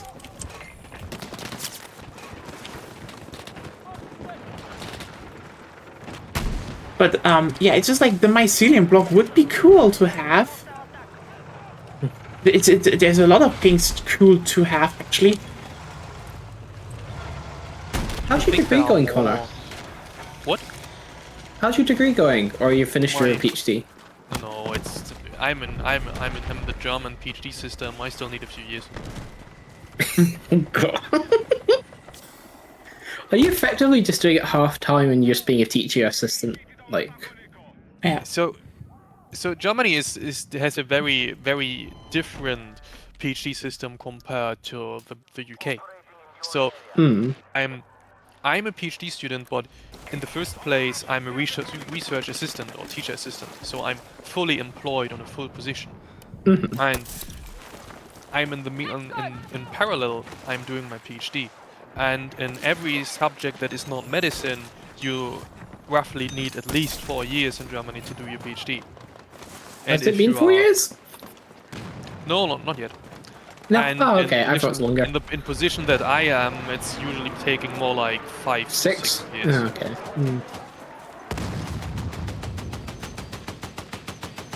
So yeah, one time. What was your research topic again? I know AI, but what was the specific area? Yeah, to sum it up, I'm basically doing research in a small niche in reinforcement learning. So trial and error learning with the focus of The more machine learning and like robots. it's machine learning. It's machine learning. Yeah, because there's a big difference between machine learning and Gen AI, I would say. Which I kind of hate the fact that a lot Yeah, of people of course. try to blur that. Depends on your definition. Sorry, Connor, could you repeat that? Because you were a little bit quiet. Actually, I'm just going to turn you up, actually. So- And I was getting shot at as well. So my niche is embedded in the general field of reinforcement learning. Reinforcement learning is about trial and error learning with the aim of maximizing a reward.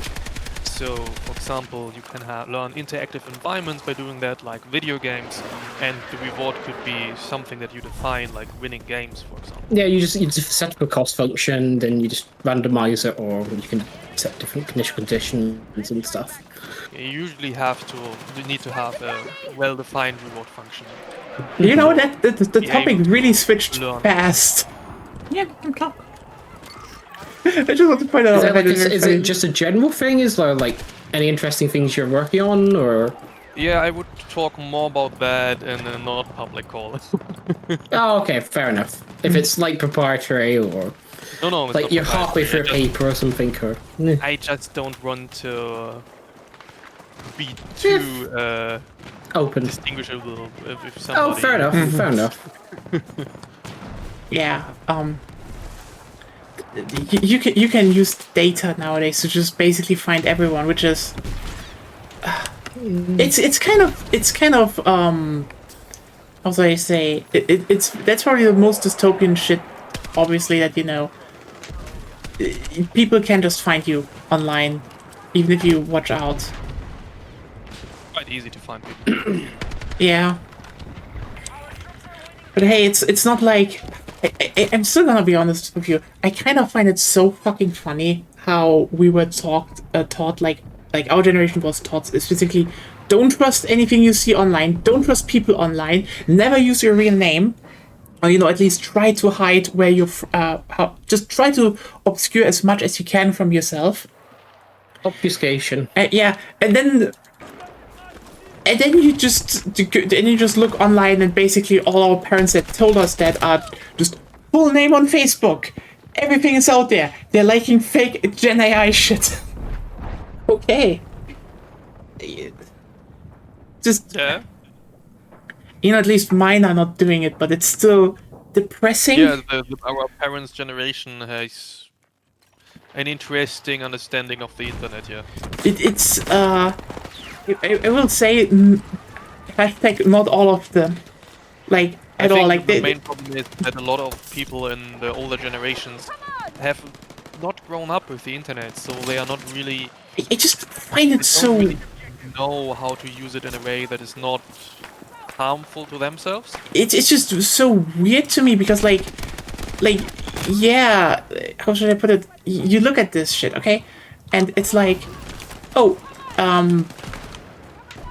you look at it and you're like, okay, people are just like genuinely looking at fake stuff, like fake AI, like obviously fake, and they're just like, yeah, this is fine.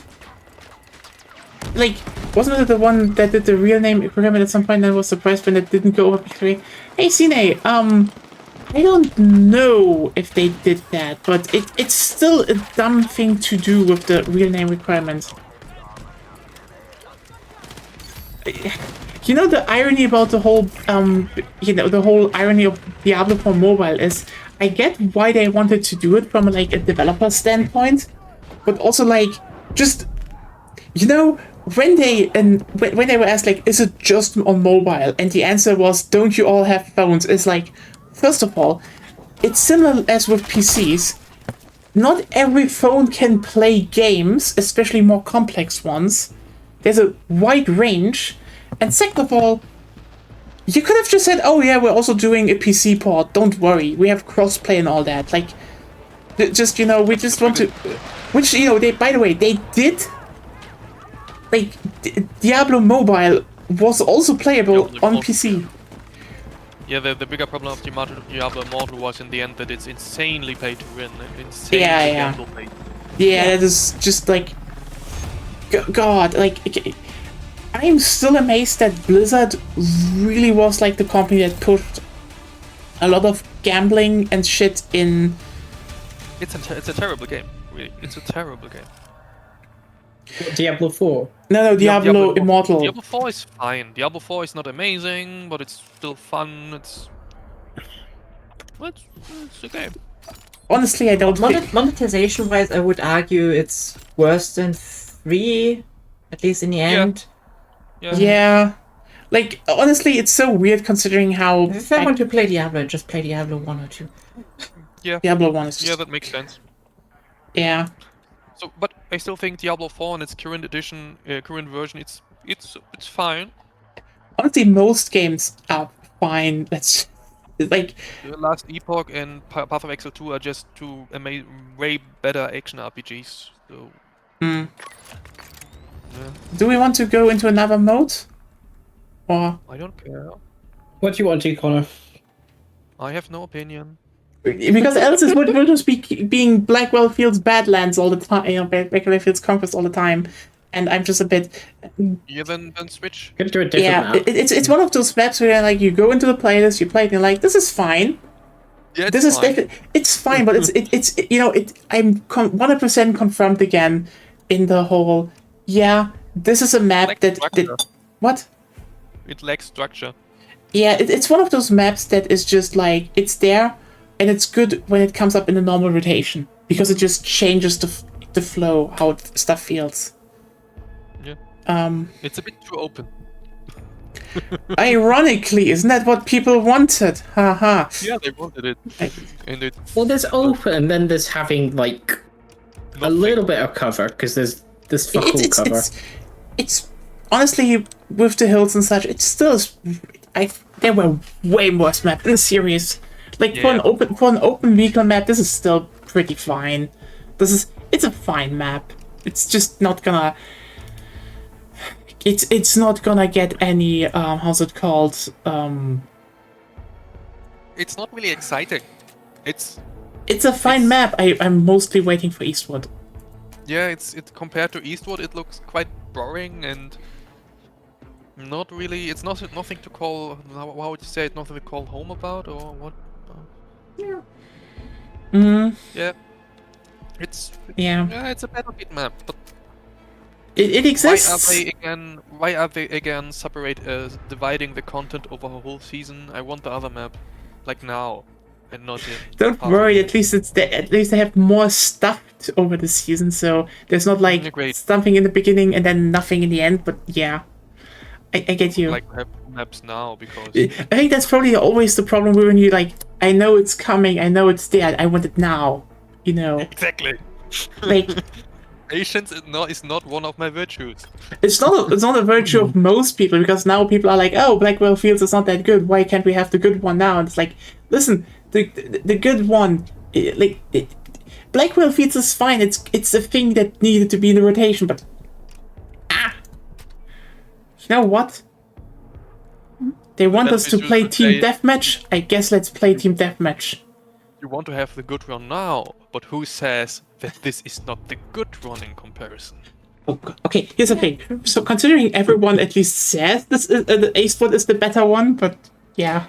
Well, that's the usual thing with people. Like, they always complain, get the thing they wanted, complain about it, until get the next thing they actually then wanted, according to them, and then they still don't like it. Yeah, I mean, honestly, I do think there's also just the problem that I'd say, again, especially when we come to online online stuff, we need to just accept the fact that a lot of people maybe find out problems, but they are very, very bad at identifying what the actual root problems are. Like for example, when you look at map design here, people are like, oh, the maps are small. Not really. Like, if you actually look at size, they are very average for Battlefield 3. And yesterday I actually went over the maps. Like, Battlefield 3 has exactly 3 big maps. 3. Caspian Border. Caspian Border is more medium to big size. Like, Caspian Border is not that big. It's pretty midfield for maps in the series. Yeah. It's just open.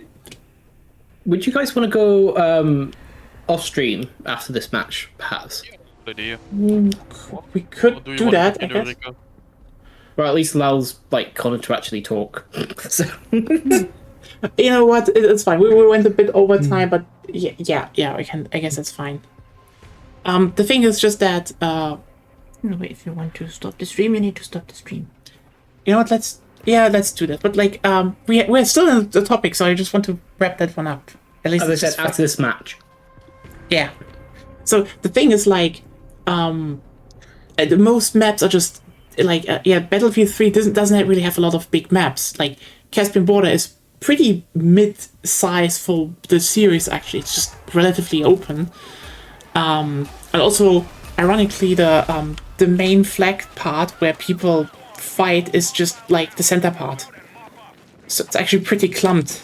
The thing is just when you actually go and then look at the big ones, like the 3 big maps in Battlefield 3 are Banda, which is like really big and good, Armored Shield, and Albos Mountain. Those are the 3 big ones. All DLC maps, aren't they? Yep, all DLC from the one DLC that's like, we're gonna have we have big maps. And when you're wondering, like, wait, the DLC had 4 maps. Yeah, the 4th Guy map coming from behind towards you guys. Okay, because the 4th map in that DLC is slightly smaller than Caspian Border. Which was it? Death Valley. No, I don't remember a lot about this DLC. I know. Bless you. Yeah. Thanks. I just find it very funny because, like, when people keep saying size, that's not what they mean, because they can't mean it. It's wrong. Size doesn't matter.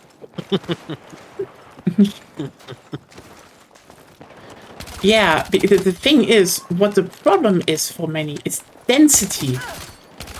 I know, fancy word, but like, look at this map. This map size doesn't mean a lot considering it's dense. Yeah, and it's a bit claustrophobic because you only have very few Which open areas. I need to point out, it's fine. Yeah, of Like course. those are like I need to keep in mind. I need to keep reminding people that no matter what they say, the most popular maps in the series are close quarters urban maps. Like they literally made a big fucking poll, and what was the most popular map in the series? Yeah. Yeah, was great.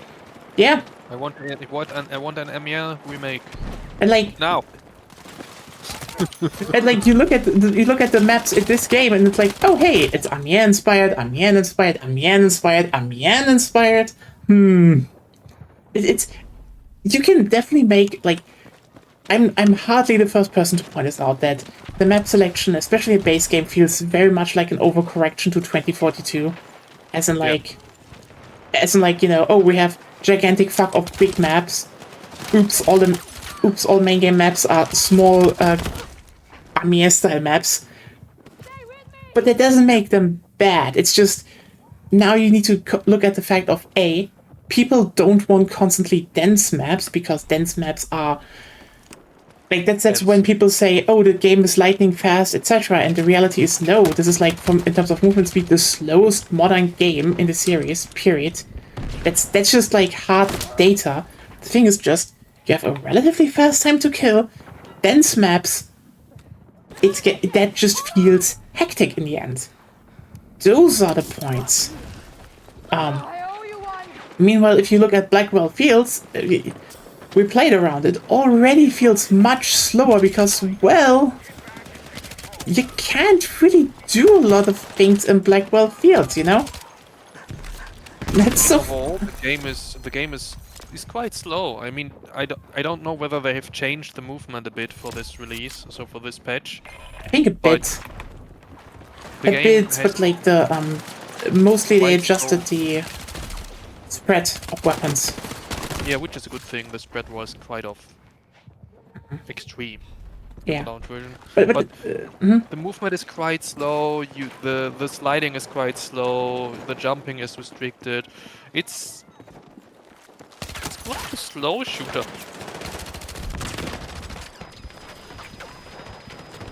yeah, and like... And the time to kill is also not that short. It's okay. The problem's more the time to death, which is more, the whole... There is some netcode problems still. Like always. Yeah. New shooter is released and it has netcode problems. Wow, what a surprise. How creative. How surprising. Oh, daring today, aren't we? Yeah, and people are surprised again. We could say, Yeah. first one. It's your first new shooter? First time? Eh? Yeah, but also, like, I need to point out that I think the fact that people keep saying Blackwell Field is a bad map... Listen, if you have a problem with the Battlefield 5 map layout, and I will say that all of the base game maps are fine. Like, if your worst map is Liberation Peak, and there are some legitimate problems on there that they could fix with just more stones, You think then you're Liberation doing Peak is the well. worst map? But the crucial part I want to point out is the more people go and are like, just okay, an okay map is just bad because they somehow want the best one. This is how you end up with the Battlefield 6 launch lineup. Because the more you say, the more you are not open to weird shit, the more you are like, a map has just to be good, the more you will get streamlined layouts and designs. Like, that's the reason why Call of Duty maps are nowadays just like if you looked at the, I don't know if you were there, but like if you looked at the Black Ops 7 beta maps, they were all the fucking same in terms of layout. Slight differences, but it was... Two of them drove me insane. Yeah. It's like, it was nearly always the fucking same. So at some point, you just look at this and you're like, what are we doing here? Because this is the result of discouraging weird shit. Because, like, as much as I can say, there was a lot of crap in old Oh wait, you know what? I won't end the stream now because we still have Team Deathmatch on Blackwell Fields right now. I think we can show off how that layout is at least. So the thing is, if you keep doing that, you will, a lot of crap was sold for money. Fair. Like, you know, what I will say, you know, basically nearly all the DLC in Battlefield 3 were home runs. Like, I didn't like the armored whatever DLC. you know, with the big maps. Yeah, They had some pretty meh maps there, but still. the other DLCs were great. Wonder Desert was great. Armored Kill was fine. Elbows was and Death Valley is fine. But like, yeah. I think all other DLCs were better. They were. Like, listen, this was followed up by Aftermath, and Aftermath is like literally probably the best DLC they ever made. Amazing. Yeah. It's an amazing DLC. But that's probably the thing I want to point out. People kind of expect that every single map released in a game nowadays is free and it's Aftermath quality. You don't get that, because the problem is, like, just, first of all, you know, good maps come from people with experience. But also, the problem is that there is not really an infrastructure anymore to train people. Like, there are no real map editors anymore to really train people on map design, especially with big maps. Or, you know, hell, even Call of Duty for that matter. There's a constant pressure to just always make balanced and fun maps, and, you know, a lot of people also say just make them more clean, make them more engaging, etc. It's just hard to make a really, really good map. Yeah, It's but also just hard. But also, while I still think Battlefield is still overall a better series in that regard, Oh yeah. you need to allow people to make weird concepts, even if they just end up okay-ish. Like, listen. I think everybody agrees. You need to explore options and need to explore different ideas to find really good new ones. You cannot always do the same. You cannot make a Dust 2 and Dust 3 and Dust 4. I mean, okay, you know what? Here's a funny thing, though. D-Dust 2 is exactly the reason what I'm talking about, though, even though it sounds funny, because the guy made D-Dust 1, D-Dust, and everyone was like, this is a good map. And then he was like, hey, I like concepts, but I want to remix them, make them more interesting. And then he made literally a better version of his own map. Like, that's what you need again. You need to give people the option to do weird shit. Like, there's a reason most maps in this game look like Empire State, etc. You know, 5 flag layouts, but we barely have we don't have anything resembling Strike at Karkand. Well, Strike at Karkand again. Battlefield 2, it's like... Reviving people, there's no point. Oh, Reviving people in this mode is pointless. You can respawn. Yeah. I know, but still. Yeah. And I don't know why they should have a respawn time on this mode. Respawning in instantaneously is not a good idea. I mean, I kind of like that it's on the scrapyard at least, but yeah. This is just one I want to point out. Like, you need to literally have more infrastructure and allow people, because like, the more we discourage... How can they should teleport behind you? Or spawn behind you as well. Spawn points in Battlefield Deathmatch were always terrible. Yeah, because like, the more we discourage like bad map designs happening, the more we will get generic designs that are solid and enjoyable to play, but you will feel that they are generic. And at that point, the moment your players realize, you know, just not realize, they feel that the map is generic, they will hate it. That's true. And that's the thing. A boring map can just do more damage than a bad map. Because here's the thing. El Alamein, for example, was a fucking terrible map. And still people liked it because it allowed for some weird bullshit. And yeah. And because of El Alamein, they then learned how to make good open maps. Okay, apparently you can't shoot underneath cars. They're Oh. apparently bulletproof. Oh, Oh. that's interesting. That's just a weird stuff. Anyway, this is just what I want to wrap up with, because, like, if we just look at the history of this series alone, Zarethson was a horrible map. And then, literally in the next game, we had Devastation. Yeah, there was Zaratzin in Battlefield 1 was amazingly bad. Yeah. But, like, you need failure to learn from it. And the more we discourage experimentation, the more we can't just say maps are fine and this is good, the less we will have good things in the future. I think that's how we can literally wrap this one up. Because, yeah, this is just a very, very direct problem I Failure have is with. part of the process. Yeah, but, like, again, I do think online sphere is very much discouraging failure or experimentation, and it is not good. We are worse off with Yeah. You have to dare to be wrong. yeah. Anyway, yeah. Thanks everyone for being here. This was fun. And yeah. You know what? Season 1 Blackwell Fields is a fine map. We will see each other again next week with well, just generally more. Let's see what is then. We want to make this a bit more of a regular thing. And then next month we will have the one map everyone is waiting for and stuff. So there's things coming here, you know?